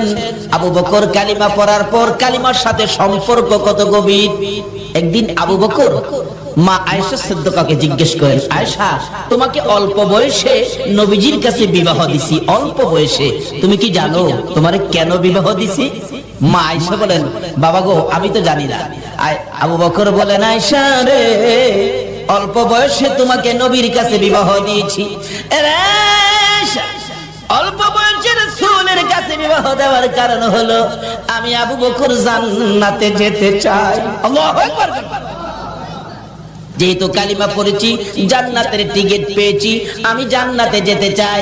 হাসরের দিন যদি জান্নাতে যাওয়ার সকল আমল যদি আমার বরবাদ হয়ে যায়, কোন আমল যদি আল্লাহর কাছে গ্রহণযোগ্য না হয়, কোন আমলের বিনিময়ে যদি আমি আবু বকর জান্নাতে যাইতে না পারি রে আয়েশা, সর্বশেষে আমি তোমাকে নিয়ে আল্লাহর আরশের কিনারে যাব। প্রভু গো, আমার এই মেয়েটাকে অল্প বয়সে তোমার বন্ধুর কাছে বিবাহ দিয়েছি, তোমার বন্ধুর কাছে অল্প বয়সে মেয়েটাকে বিবাহ দেওয়ার কারণে তুমি আমি আবু বকরকে জান্নাত দিয়ে দাও। জোরে জোরে সুবহানাল্লাহ। শুধু এটাই নয়, আবু বকর কালিমা নিয়ে কত কষ্ট করেছেন। যেদিন আবু বকর এই জান্নাতের টিকিট কালিমাটা লইয়া সর্বপ্রথম যখন বাড়িতে ঢুকলেন, রাত্র তখন গভীর। আবু বকরের মা বলেন, আবু বকর, তুমি তো জীবনে কোনোদিন এত রাত্র করো নাই, আজকে তোমার এত রাত্র হলো, কারণটা কি? আবু বকর বলেন, মা, আমি আখিরি নবীর কাছ থেকে জান্নাতের টিকিট আনছি, আমি জান্নাতে যাব। তোমাকেও কিভাবে জান্নাতে নেওয়া যায় আমি এই চিন্তাও করতেছি। আবু বকরের মা বলেন, আবু বকর, তাহলে কি তুমি বাপ দাদার ধর্ম ছেড়ে দিয়েছো? মা, বাপ দাদার ধর্মে তো কিছু নাই, তুমি কি মুহাম্মদের পক্ষে গেছো? মা, এটাই তো আল্লাহর পক্ষ। কি বললেন? আমাদের নবীর পক্ষটাই কার পক্ষ? আজকে এই নবীর পক্ষ বিশ্বের মুসলমান ছেড়ে দেওয়ার কারণে বিজাতিদের হাতে আজকে মার। ও, তুমি জানতাম জ্ঞানী, আজকে বুঝলাম তুমি অজ্ঞানী। দাঁড়াও, তোমাকে শাস্তি করতেছি। মা দুই হাতে থাপ্পড় শুরু করলেন। কিতাব লেখে, আবু বকরের জীবনী লেখে, মা যত মারে আবু বকর ততই হাসে। মা বলেন, দাঁড়াও, আমার মায়েরে তোমার শাস্তি হয় না। পুরুষদেরকে ডাকলেন, মারতেছে, হাসে, খুব মারতেছে রাত্রির বেলা। এমনকি কিতাব লেখে, মারতে মারতে আবু বকরের সকল শরীরের মধ্যে রক্ত জমাট হয়ে গেছে, এমনকি নাকে দিয়ে মুখে দিয়ে রক্ত বাহির হয়ে গেছে। জ্ঞানহারা হয়ে গেলেন আবু বকর। আবু বকরের মা বলেন, তোমরা কারা গো? আমার আবু বকরকে আর মেরো না, যদি জ্ঞান থাকে জীবনে আর কালিমা পড়বে না। জ্ঞান হারা হয়ে গেছে আবু বকর। মা মাথায় পানি দেয়, জ্ঞান ফিরে না। রাত্র শেষ হয়ে গেছে, জ্ঞান ফিরে না।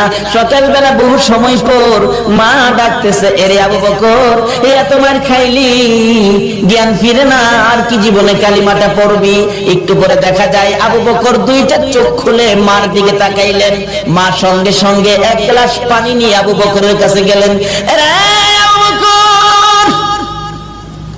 সারা রাত মার খেয়েছ, কলিজাটা বুঝি শুকাইয়া গেছে রে বাবা। আবু বকর, আমি এক গ্লাস পানি আনলাম, পানিটা খাও না বাবা, পানিটা খাও। আবু বকর দুইটা চোখের পানি জর্জর করে ছেড়ে দিয়ে মার দিকে তাকাইলেন। মা গো, এই পানি আমি খাবো না গো মা, তোমার হাতের পানি আমি খাবো না। কেন খাবি না? যেই নবীর কাছ থেকে কালিমা লওয়ার অপরাধে মার খাইলাম গো, এই নবী যতক্ষণ পর্যন্ত না আসবে ততক্ষণ পর্যন্ত আমি পানি খাবো না। আমার নবী কই? নবীর লাগি তো মাইর খাইছি, আবার নবী আসলে পানি খাবো।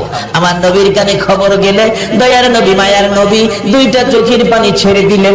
এসে হাজির হলেন, আবু বকর রে, আমি পানি দিলে পানি খাবি, নে পানি খা।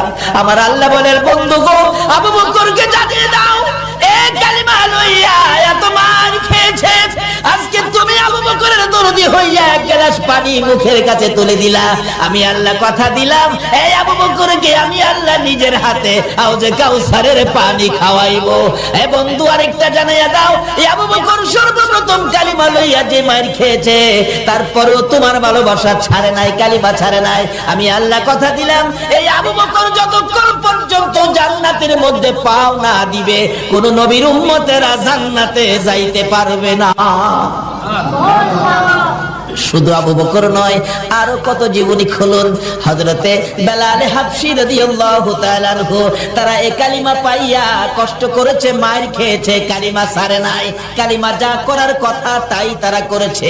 এমন কি কালিমা লইয়া এত কষ্ট করার পরেও কালিমা যখন ছাড়ে নাই, সেই রকম 10 জন কালিমাওয়ালার জন্য আমার আল্লাহ দুনিয়ার মধ্যে জান্নাতের টিকিট পাঠাইয়া দিছে, স্পেশাল টিকিট। বলুন, যে নবীর জন্য আল্লাহ সবকিছু বানাইছে, এই নবীর উম্মতেরা যারা এই কালিমা নিয়ে কষ্ট করেছে, তাদের জন্য আমার আল্লাহ 10টা টিকিট স্পেশাল ব্যবস্থা করেছে। বলুন তো, জান্নাতে আরো সুন্দর ব্যবস্থা হবে কিনা? এই দেশ যখন ছাড়তে হবে, কি বলেন, ছাড়তে হবে না? এটা কনফার্ম করে লাই, কিভাবে করবেন? এবার আবু বকর কষ্ট করে কনফার্ম করেছেন। আবু বকরের মতো আরেকজন, যার নাম বেলাল হাবশী। আপনারা বেলাল হাবশীর জীবনী শুনেছেন, কত কষ্ট করেছেন। যেদিন কালিমাটা পড়ছে, বেলাল কয়, হাই হাই, এত মজার জিনিস কালিমা। আজকে কালিমা যাদের কাছে মজা, তারাই তো আজকে মাহফিলে বসেছে, আরামের বিছনা হারাম করে দিয়েছে, সুখ শান্তি বন্ধ করে দিয়েছে। আর কালিমার মজা ভুলতে পারে না বিদায় আজকে কালিমা নিয়ে এখানে। যেই কালিমাই জান্নাতের বাগানে আনতে পারে, নিশ্চিত হন এই কালিমাই আপনাকে জান্নাতে নিতে পারে, এতে কোনো সন্দেহ নাই। মরতে যখন হবে, জাহান্নামী হবেন না, জান্নাতি কিভাবে হবেন, এই জায়গাগুলি খোঁজ করেন। তাই বলতেছিলাম, এবার দয়ার নবী মায়ার নবীর এই কালিমা আওয়াজ পালেন হযরত বেলাল হাবশী, কবুল করলেন বেলাল কালিমা। কিন্তু উমাইয়া ইবনে খালফ, তার মনিব, তার মহাজন, তার মালিক, কিন্তু উমাইয়া ইবনে খালফ সহ্য করতে পারে না। কি বাপ দাদার ধর্ম ছেড়ে দিয়ে তুমি এই মুহাম্মাদের কালিমা পড়ছো? বেলাল, নিষেধ দিলাম কালকে রাতে না শুনি, কিন্তু কালিমা যারা পড়ছে তারা কি কারণ নিষেধে বন্ধ করতে পারে? কিন্তু থামে তো না। অবশেষে বললেন, তোমাকে একদিনের সময় দিলাম, থামে না। অবশেষে কিছু শাসন করলেন, থামে না। তারপরে কিছু মারামারি করলেন, সমস্ত শরীর ক্ষত বিক্ষত, তারপরেও ছাড়ে না। তারপরে উমাইয়া ইবনে খালফ বলেন, শারীরিক আঘাতে, শারীরিক নির্যাতনে মুখের কালিমাটা বন্ধ করতে পারি না, তার মুখের উপর আক্রমণ করতে হবে। অবশেষে ওই উমাইয়া ইবনে খালফ জ্বলন্ত আগুন করে বেলালের মুখের ভিতরে ঢুকায় দিয়েছে।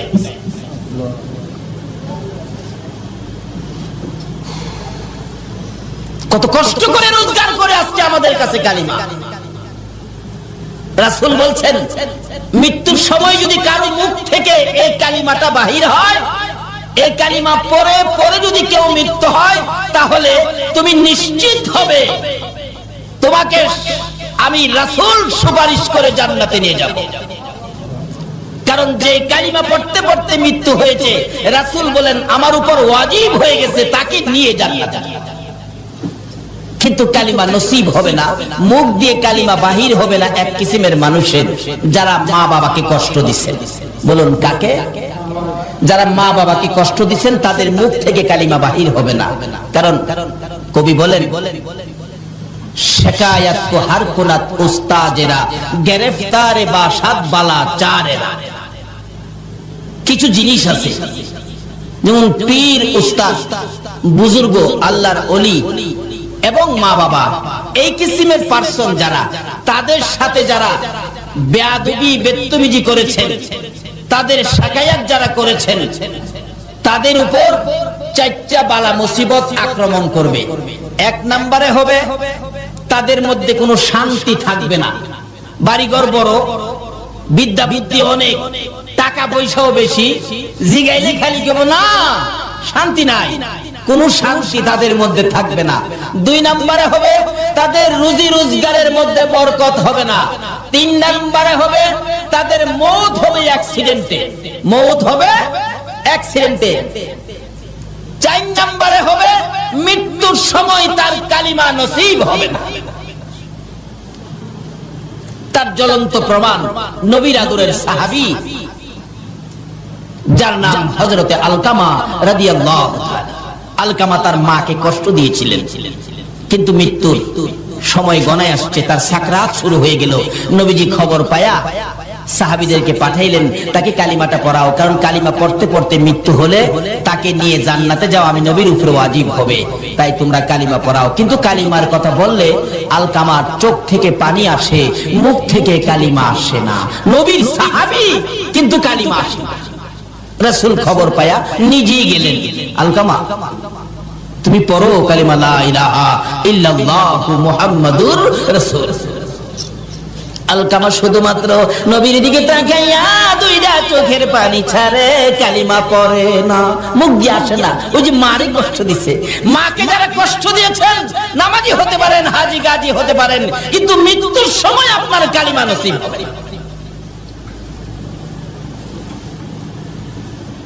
আচ্ছা কয় কি? একদিন এক সাহাবী নবীজির কাছে গিয়ে বলতেছেন, ইয়া রাসূলুল্লাহ, আমার বুড়া মাকে পিঠের উপর লইছি, বুড়া মাকে পিঠে লইয়া হজের যত কাজ আছে, মিনা মুজদালিফা আরাফা সাফা মারওয়া যা আছে, খানে কাবা তোয়াফ সবকিছু মাকে পিঠে লইয়া, বুড়া মা তো হুজুর পিঠে লইয়া মারে হজের আহকাম সবগুলো আমি আদায় করছি। এইভাবে যে মারে পিঠে লইয়া আমি এই কষ্টটা করছি, আল্লাহর নবী গো, মার হকটা কি আমার আদায় হইছে? রাসূল বলেন, ও সাহাবী, তোমার মারে পিঠি নিয়া এটুকুন কাজ করার পরে জিজ্ঞেস করছো মার হক আদায় হয়েছে কিনা? আমি রাসূল বলে দিলাম, এইটুকুন কাজ মারে পিঠের উপর করে যেই কষ্ট তুমি করেছো, এই কষ্টের বিনিময় তোমার মায়ের এক ফোঁটা দুধের হক এখনো আদায় হয় না। বাবারে কি ওয়াজ শুনবেন, কোন দিকে যাবেন? এই কালিমা লইয়া জান্নাতে যাবেন, মাত্র দু তিনটা জিনিস সঙ্গে রাখেন, বেশি লাগে। রাসূল বলেন, আলকামা মুখ দিয়ে কালিমা আসে না, কার সাথে অন্যায় করাতে বলুন তো? মার সাথে। মুখে দিয়ে কালিমা আসে না। এরকম আল্লাহর ওলিদের সাথে যদি কেউ বেয়াদবি বদতমিজি করেন, তাহলে আপনারও মওতের সময় কি কালিমা আসবে না। কারণ একজন ওলির সাথে বেয়াদবি করলে আমার আল্লাহ বলেন আমি তার বিরুদ্ধে যুদ্ধ ঘোষণা করি। আর যদি কেউ ওলির নেক নজর পেতে পারেন, তাহলে আপনি আল্লাহর প্রিয় বান্দা হয়ে যাবেন। জোরে কন্না সুবহানাল্লাহ। একজন আল্লাহর ওলির জীবনী, নামটা আমার খেয়াল নাই, উনি রাস্তা দিয়ে হাইজা যেতেছে, যাতে পরে একটা বাচ্চা ছেলে গরুরে ঘাস খাওয়াইতেছিলেন। অনেক সময় গরু ঘাস খাওয়ায় না বাচ্চারা, এই হুজুর দেখে সালাম দিলেন, হুজুর আসসালামু আলাইকুম। বাচ্চারা এরকম হুজুরের সালাম দেয় না, কিন্তু যাকে সালাম দিলেন নামটা আমার খেয়াল নাই, উনি আল্লাহর ওলি ছিলেন। আল্লাহর ওলি বলেন, বাবা বাচ্চা মানুষ সালাম দিলা, তোমার নাম কি বাবা? তোমার নাম কি? হুজুর আমার নাম তো হলো ইমামউদ্দিন। ইমামউদ্দিন কই কি? তোমার নাম ইমামউদ্দিন, তুমি কি দ্বীনের ইমাম? আল্লাহর ওলি বলতেছেন, বাবা তুমি দ্বীনের ইমাম হইয়া গরুরে ঘাস খাওয়াও, তুমি মাদ্রাসায় পড়ো, যাও, খুব ভালো হবে। আল্লাহর ওলির নেক নজর পড়ছে। আল্লাহু আকবার। ও ওলির দেশের মানুষ, ওলির নেক নজরে যা। নেক নজর তো পড়ে গেছে। বাচ্চাটা গরু নিয়ে বাড়ি গিয়ে বলতেছে, মা একজন হুজুর বলছে আমার নামটা বলে খুব সুন্দর, আমি বলে দ্বীনের ইমাম। আল্লাহর ওলি হুজুর বলছে মাদ্রাসায় পড়তে। মা কয়, বেটা ফকিন্নির গোলা খাইবার পাস না, তুই মাদ্রাসায় পড়বি, তোর গরু খাওয়াইব কে? দিছে মা দৌড়ানি। ছেলে দৌড়ে যায় মসজিদের ভিতরে ঢুকছে, ঢুকে দরজার চিপায় যায় ভয়ে কাঁপতাছে। মা তো মসজিদের ভিতরে যায় না, বাইরে থেকে কিছুক্ষণ রাগারাগি করে চলে গেছে। এমনি এক মুসল্লি আইছে নামাজ পড়তে, বাচ্চাটা দরজায় চিপাই ভয়ে কাঁপতেছে, কাঁদতেছে। কিরে বাবা কি? চাচা আমি কইছিলাম মাদ্রাসায় পড়তাম, একজন হুজুর কইছিল নদীর হেই পার নাকি মাদ্রাসা যাইতে হইব। আমি মারে কইছিলাম, মা টাকাও দেয় না, আর আমার মারতে আইয়ে আমারে বলে মাদ্রাসা পড়বার লেগে দিত না। কই তুই কি মাদ্রাসায় পড়বি? পড়ুম। আমার খালি নৌকাটা পার করে দিলে মাদ্রাসা যাইতে পারবো। কত টাকা লাগবে? 5 টাকা লাগবে। নে 5 টাকা, যাও দিয়ে দিলাম। 5 টাকা লইয়া নদী পারিয়া বাচ্চা ছেলে গেছে গা, যাইয়া দেখে যেই হুজুর কইছিল ওই হুজুর ক্লাসে বসা। হুজুর আমি আইছি হুজুর, আসসালামু আলাইকুম। আল্লাহর ওলি বলেন, বাবা তুমি ইমামউদ্দিন? জি হুজুর। আসো। কায়দা দিয়ে, কারণ প্রথম অবস্থায় তো কায়দা দিয়ে প্রথম ক্লাসে তারে ভর্তি করলেন। অন্য ছোট ছোট ছেলেদের মধ্যে কায়দা, মানে হ্যাঁ তো একটু বড় হয়ে গেছে, অন্য ছেলেরা টিটকারি মস্কারি করে। হুজুর আইছে দি পড়তো, বড় দীক্ষা কয় হুজুর বলে। হ্যাঁ কায়দা পরে অন্য ছেলেরা বড় বড় কিতাব লইয়া যাহের কাছে পড়া কই। হ্যাঁ কয় আমি আইছি পড়তাম। হুজুরে কইলো হ্যাঁ আমারে ঠাট্টা করে, যাক আর পড়তাম না। হুজুরের কাছে বইয়া কাঁদতেছে, আল্লাহর ওলির কাছে। কি রে বাবা কান্দো কে? হুজুর আমারে আপনি কইছেন না এবার লাগিয়া আমারে বড় বড় কিতাব নিয়ে দেয়, আমি কায়দাই পারি না, আমারে বড় কিতাব দেয় পড়বার লাগিয়া। আমি বলে হুজুর আমার কাছে আনে পড়া কইয়ে দিতাম। তাই নাকি? বসো। আল্লাহর ওলি সঙ্গে সঙ্গে বাচ্চাটার মাথার মধ্যে নিজের মাথার পাগড়িটা খুইলা পরাইতেছে। নিজের মাথার পাগড়ি বাচ্চাটার মাথায় পরাইছে। চাবুকটা বাচ্চাটার হাতে দিয়ে বলছে, যাও ইমামউদ্দিন, বুখারী ক্লাস তুমি করে আসো। আল্লাহু আকবার বলেন। একজন আল্লাহর ওলির নেক নজর, বুখারী ক্লাস করে আসো। এবার তো উস্তাদ হইয়া ওই ইমামউদ্দিন ক্লাসে বসে ডাকতেছে, আসো বাবারা কার কি সবক বলতে হবে আসো আমি বলে দেই। হ্যাঁ হুজুর এখানতে কর। বাস ফটাফট কিতাব পড়তেছে। সুবহানাল্লাহ সুবহানাল্লাহ। তাই কবি বলেন, বেনি আন্দার কুদ উলুমে আম্বিয়া, বেনি আন্দার কুদ উলুমে আম্বিয়া, বে কিতাবিউ বে মুঈদিউ উস্তাদ। আল্লাহ কয় আমি আল্লাহ ইচ্ছা করলে মাদ্রাসা ছাড়া, স্কুল ছাড়া, ভার্সিটি ছাড়া, কলেজ ছাড়া, কিতাব ছাড়াও আমি আল্লাহ আমার ওলিদের নেক নজর পাইলে ডাইরেক্ট ইলম দেওয়ার ক্ষমতা আমার আছে। জোরে জোরে কল সুবহানাল্লাহ। কিন্তু ওই সমস্ত হাস্তির সাথে, পীর বুজুর্গ মা বাবার সাথে বেয়াদবি বেত্তমিজি করবেন না, সব শেষ। কায়দা পারে না বেটা বুখারী শরীফ পড়ায়। আল্লাহর ওলির নেক নজরে ও ওলির দেশের ভাইরা ওলিদের পক্ষে থাকুন, অন্য কারো কথা শুনবেন না। এখন ফিতনার যুগ, অনেকে অনেক লেবাস ধরে আইসা আপনাদেরকে অনেক কিছু বুঝাবে, ওইদিকে যাবেন না। ওলিদের পক্ষে থাকুন, রিসালাতের পক্ষে থাকুন, বেলায়েতের পক্ষে থাকুন। বেলায়েত এমন এক শক্তি যেটা পানির নিচে দিলেও ধ্বংস হয় না, আগুনে দিলেও বেলায়েতের পাওয়ার পুড়তে পারে না। জোরে জোরে কাঁদছে। রিসালাতের পক্ষে থাকুন, যে রিসালাতের শক্তি ইসমাইলের কপালে থাকলে ইব্রাহিমের ছুরি ধরে না, যে রিসালাতের শক্তি খাজা আব্দুল্লাহর কপালে থাকতে আব্দুল মুত্তালিবের ছুরি গলায় ধরে না। কাজী সেই শক্তিগুলো যদি কারো পক্ষে থাকে, দুনিয়া ও আখিরাতে কোনো ভয় থাকবে না। তাই আসুন আগে বাড়ি। আমি এখনো আলোচনায় যাই নাই, যাইতেছি। ওরা কষ্ট হইতাছে আপনাদের। মা বাবার সাথে ভালো ব্যবহার করতে হবে। মা বাবারে কষ্ট দিলে মওতের সময় ঈমান নসিব হবে না। তাই বলতেছিলাম, মা বাবার সাথে, পীর উস্তাদ বুজুর্গর সাথে ভালো ব্যবহার করবেন, বেয়াদবি বেত্তমিজি করবেন না। আসুন আগে বাড়ি।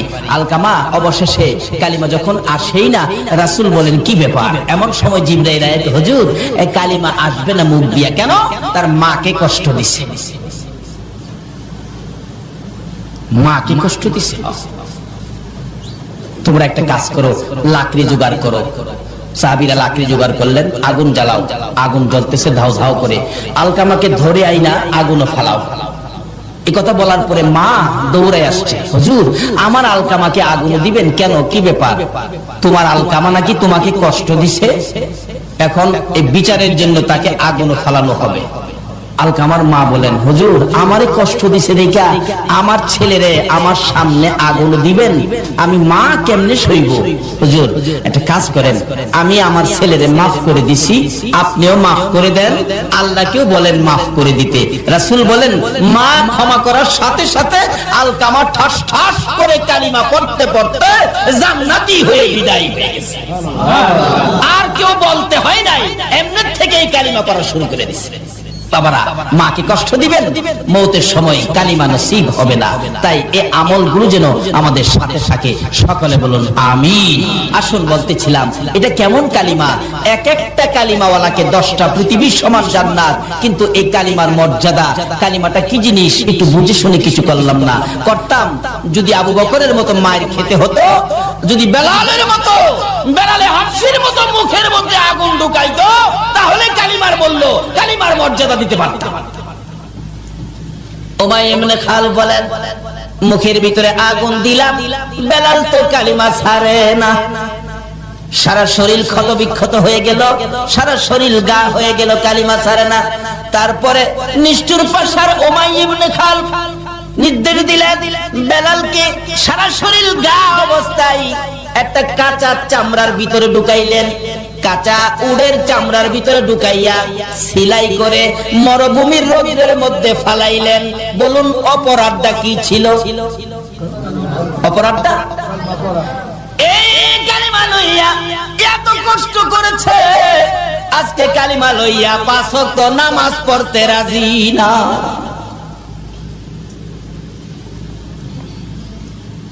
এই কালিমা লইয়া সুদ ছাড়তে পারলাম না, এই কালিমা লইয়া ঘুষ ছাড়তে পারলাম না, কেমনে জান্নাতে যাইব? বেলালে হাফসির জীবনী খুলুন। বেলালে হাফসি কাঁচা চামড়ার ভিতরে সারাদিন রৌদ্রের মধ্যে, বেলাল শ্বাস ফালাইতে পারে না, মরুভূমির রৌদ্রের তাপে আলুর মতো সিদ্ধ হয়ে গেছে। বিকাল বেলা যখন চামড়ার সিলিটা খুলে দিত, বেলাল জ্ঞান হারা হয়ে মাথা জমিনে ফালাইয়া দিত। তারপরও বেলালকে নিস্তার দেয় নাই উমাইয়া ইবনে খালফ। এই কালিমাটার অপরাধে বেলালের গলায় রশি লাগাইয়া দিত। এক বয়সের ছেলেরা বেলালকে শেষরাইতো, মাঝে মাঝে টাইনা টাইনা পাহাড়ের উপরে উঠাইতো, আবার পাহাড় থেকে টাইনা টাইনা নিচে নামাইতো। বেলালের সমস্ত শরীর চামড়াগুলো ছিলে যাইতো, রক্তে লাল লাল হয়ে বেহুশ হয়ে যাইতো। যদি জ্ঞানটা ফিরতো, এই কালিমার মালা জপতে থাকতো। আল্লাহু আকবার বলো। বেলাল হাবশি কাঁচা চামড়ার ভিতরে সারাদিন রৌদ্রের মধ্যে, বেলাল শ্বাস ফালাইতে পারে না, মরুভূমির রৌদ্রের তাপে আলুর মতো সিদ্ধ হয়ে গেছে।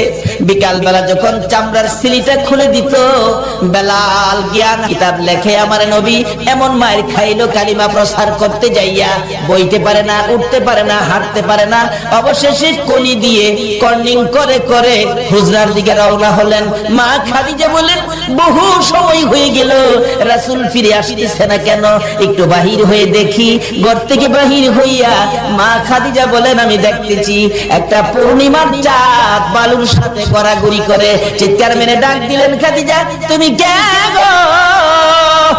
বালুর সাথে গড়াগড়ি করো, তুমি কে জানতে চাই? আমার নবী খাদিজার কণ্ঠের আওয়াজ পাইয়া দূর থেকে চিৎকার মেরে ডাকলেন, খাদিজা রে, ও খাদিজা আয়, আমার চামড়া উঠাইয়া ফলাইছে। মা খাদিজা বলেন, দৌড়ে যাইয়া নবীজির পাশে গেলাম। আমার কাঁধের উপর ভর করে নবীজি দাঁড়াইয়া আস্তে আস্তে হাঁটতেছে আর বলতেছে, খাদিজা রে, এই কালিমা প্রচারের জন্য গিয়েছিলাম, আবু জাহেল কোনো কথা মানলো না, শুনলো না রে, শুধুমাত্র মারতে ছিল, মারতে মারতে রক্তে লাল লাল করেছে। আমার আল্লাহ বলেন, বন্ধুগো খাদিজারে সাক্ষী বানাইলাম, এই কালিমা লইয়া কত মায়ের খেয়েছো। বন্ধু খাদিজারে সাক্ষী বানাইয়া কথা দিলাম, এই কালিমাটা যারা পড়বে, এই কালিমা নিয়ে যারা চলবে, এই কালিমার মালা যারা গলায় নিবে গো, আমি আল্লাহ 10টা পৃথিবীর সমান একটা জান্নাত আমি দান করে দিলাম। যেই নবী রক্ত দিয়ে কালিমা দিয়ে 10টা পৃথিবীর সমান একটা জান্নাতের মালিক আপনাকে আমাকে বানাইলো, বলুন এই নবীর চিনা দরকার আছে কিনা? বাবারা, জান্নাতের মালিক তো হলেন, নিশ্চিত আপনারা জান্নাতি। কেন? এই জান্নাতের টিকিট রোজগার করেছে মায়ের খেয়ে, রক্ত দিয়ে, না খেয়ে পেটে পাথর বেঁধে, মায়ের দেশ বাবার দেশ মক্কা ছেড়ে মদিনায় হিজরত করে এই জান্নাতের টিকিট আমাদেরকে কে দিয়ে গেলেন বলুন তো? আজকে কালিমা আছে কিন্তু নবী নাই। কি বলে? কালিমা আছে নবী নাই, কালিমা আছে পর্দা নাই, কালিমা আছে হালাল খাবার নাই, কালিমা আছে নামাজ নাই। অথচ কালিমাটা কত দামি! কালিমাওয়ালার জীবনী খুলুন। হযরত আবু বকর সিদ্দিক রাদিয়াল্লাহু তাআলা যেদিন কালিমার মালা গলায় নিয়েছে, আল্লাহু আকবার বলুন, এদিন আর নিজের ইচ্ছায় কোনো কাজ আবু বকর করে না। কালিমা যা বলে, কালিমার ভিতরে যা নির্দেশ সেটাই মানে। আবু বকর কালিমা পড়ার পর কিভাবে আবু বকর নিজেকে পরিচালনা করেছেন। আবু বকর কালিমা পড়ার পর কালিমার সাথে সম্পর্ক কত গভীর। একদিন আবু বকর মা আয়েশা সিদ্দিকাকে জিজ্ঞেস করেন, আয়েশা, তোমাকে অল্প বয়সে নবীজির কাছে বিবাহ দিছি, অল্প বয়সে, তুমি কি জানো তোমারে কেন বিবাহ দিছি? মা আয়েশা বলেন, বাবা গো, আমি তো জানি না। আবু বকর বলেন, আয়েশা রে, অল্প বয়সে তোমাকে নবীর কাছে বিবাহ দিয়েছি। অল্প বয়সে রাসূলের কাছে বিবাহ দেওয়ার কারণ হলো আমি আবু বকর জান্নাতে যেতে চাই। আল্লাহু আকবার। যেহেতু কালিমা পড়েছি, জান্নাতের টিকিট পেয়েছি, আমি জান্নাতে যেতে চাই। হাসরের দিন যদি জান্নাতে যাওয়ার সকল আমল যদি আমার বরবাদ হয়ে যায়, কোন আমল যদি আল্লাহর কাছে গ্রহণযোগ্য না হয়, কোন আমলের বিনিময়ে যদি আমি আবু বকর জান্নাতে যাইতে না পারি রে আয়েশা, সর্বশেষে আমি তোমাকে নিয়ে আল্লাহর আরশের কিনারে যাব। প্রভু গো, আমার এই মেয়েটাকে অল্প বয়সে তোমার বন্ধুর কাছে বিবাহ দিয়েছি, তোমার বন্ধুর কাছে অল্প বয়সে মেয়েটাকে বিবাহ দেওয়ার কারণে তুমি আমি আবু বকরকে জান্নাত দিয়ে দাও। জোরে জোরে সুবহানাল্লাহ। শুধু এটাই নয়, আবু বকর কালিমা নিয়ে কত কষ্ট করেছেন। যেদিন আবু বকর এই জান্নাতের টিকিট কালিমাটা লইয়া সর্বপ্রথম যখন বাড়িতে ঢুকলেন, রাত্র তখন গভীর। আবু বকরের মা বলেন, আবু বকর, তুমি তো জীবনে কোনোদিন এত রাত্র করো নাই, আজকে তোমার এত রাত্র হলো, কারণটা কি? আবু বকর বলেন, মা, আমি আখিরি নবীর কাছ থেকে জান্নাতের টিকিট আনছি, আমি জান্নাতে যাব। তোমাকেও কিভাবে জান্নাতে নেওয়া যায় আমি এই চিন্তাও করতেছি। আবু বকরের মা বলেন, আবু বকর, তাহলে কি তুমি বাপ দাদার ধর্ম ছেড়ে দিয়েছো? মা, বাপ দাদার ধর্মে তো কিছু নাই, তুমি কি মুহাম্মদের পক্ষে গেছো? মা, এটাই তো আল্লাহর পক্ষ। কি বললেন? আমাদের নবীর পক্ষটাই কার পক্ষ? আজকে এই নবীর পক্ষ বিশ্বের মুসলমান ছেড়ে দেওয়ার কারণে বিজাতিদের হাতে আজকে মার। ও, তুমি জানতাম জ্ঞানী, আজকে বুঝলাম তুমি অজ্ঞানী। দাঁড়াও, তোমাকে শাস্তি করতেছি। মা দুই হাতে থাপ্পড় শুরু করলেন। কিতাব লেখে, আবু বকরের জীবনী লেখে, মা যত মারে আবু বকর ততই হাসে। মা বলেন, দাঁড়াও, আমার মায়েরে তোমার শাস্তি হয় না। পুরুষদেরকে ডাকলেন, মারতেছে, হাসে, খুব মারতেছে রাত্রের বেলা। এমনকি কিতাব লেখে, মারতে মারতে আবু বকরের সকল শরীরের মধ্যে রক্ত জমাট হয়ে গেছে, এমনকি নাকে দিয়ে মুখে দিয়ে রক্ত বাহির হয়ে গেছে। জ্ঞানহারা হয়ে গেলেন আবু বকর। আবু বকরের মা বলেন, তোমরা কারা গো? আমার আবু বকরকে আর মেরো না, যদি জ্ঞান থাকে জীবনে আর কালিমা পড়বে না। জ্ঞান হারা হয়ে গেছে আবু বকর। মা মাথায় পানি দেয়, জ্ঞান ফিরে না। রাত্র শেষ হয়ে গেছে, জ্ঞান ফিরে না। সকালবেলা বহু সময় পর মা ডাকতেছে, এরে আবু বকর, এত মার খাইলি, জ্ঞান ফিরে না, আর কি জীবনে কালিমাটা পড়বি? একটু পরে দেখা যায় আবু বকর দুইটা চোখ খুলে মার দিকে তাকাইলেন। মা সঙ্গে সঙ্গে এক গ্লাস পানি নিয়ে আবু বকরের কাছে গেলেন। সারা রাত মার দিয়েছো, কলিজাটা বুঝি শুকাইয়া গেছে রে বাবা আবু বকর। আমি এক গ্লাস পানি আনলাম, পানিটা খাও না বাবা, পানিটা খাও। আবু বকর দুইটা চোখের পানি জর্জর করে ছেড়ে দিয়ে মার দিকে তাকাইলেন।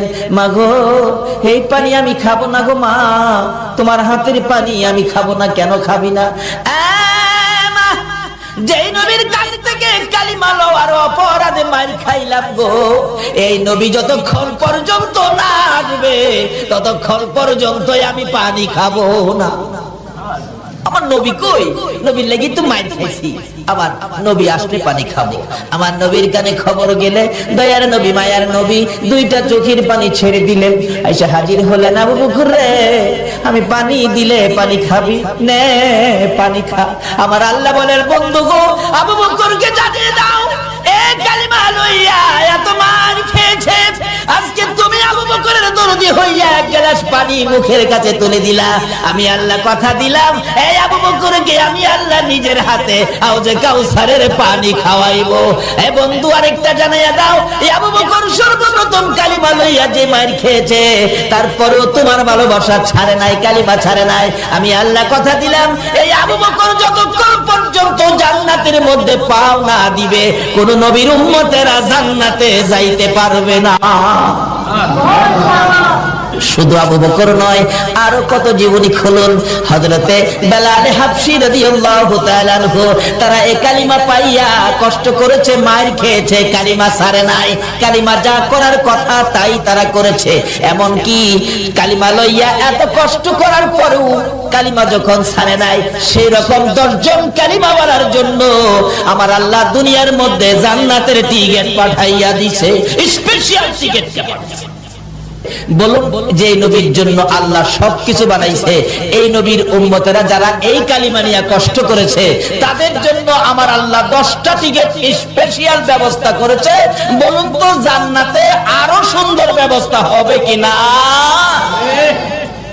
এই দেশ যখন ছাড়তে হবে, কি বলেন, ছাড়তে হবে না?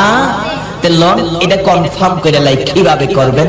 এবার আবু বকর কষ্ট করে কনফার্ম করেছেন। আবু বকরের মতো আরেকজন, যার নাম বেলাল হাবশী, আপনারা বেলাল হাবশীর জীবনী শুনেছেন, কত কষ্ট করেছেন। যেদিন কালিমাটা পড়ছে, বেলাল কয়, হাই হাই, এত মজার জিনিস কালিমা। আজকে কালিমা যাদের কাছে মজা, তারাই তো আজকে মাহফিলে বসেছে, আরামের বিছনা হারাম করে দিয়েছে, সুখ শান্তি বন্ধ করে দিয়েছে। আর কালিমার মজা ভুলতে পারে না বিদায় আজকে কালিমা নিয়ে এখানে।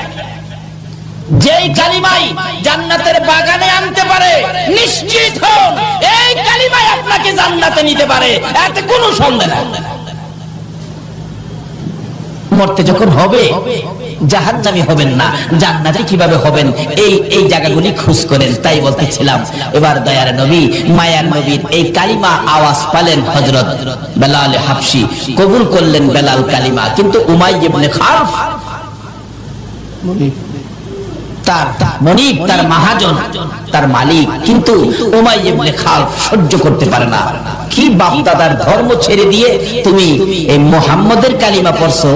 বেলাল, নিষেধ দিলাম কালকে রাতে না শুনি, কিন্তু কালিমা যারা পড়ছে তারা কি কারণ নিষেধে বন্ধ করতে পারে? কিন্তু থামে তো না। অবশেষে বললেন, তোমাকে একদিনের সময় দিলাম, থামে না। অবশেষে কিছু শাসন করলেন, থামে না। তারপরে কঠোর হস্তে কিছু মারামারি করলেন, সমস্ত শরীর ক্ষত বিক্ষত, তারপরেও ছাড়ে না। তারপরে উমাইয়া ইবনে খালফ বলেন, শারীরিক আঘাতে, শারীরিক নির্যাতনে মুখের কালিমাটা বন্ধ করতে পারি না, তার মুখের উপর আক্রমণ করতে হবে। অবশেষে ওই উমাইয়া ইবনে খালফ জ্বলন্ত আগুন করে বেলালের মুখের ভিতরে ঢুকায় দিয়েছে।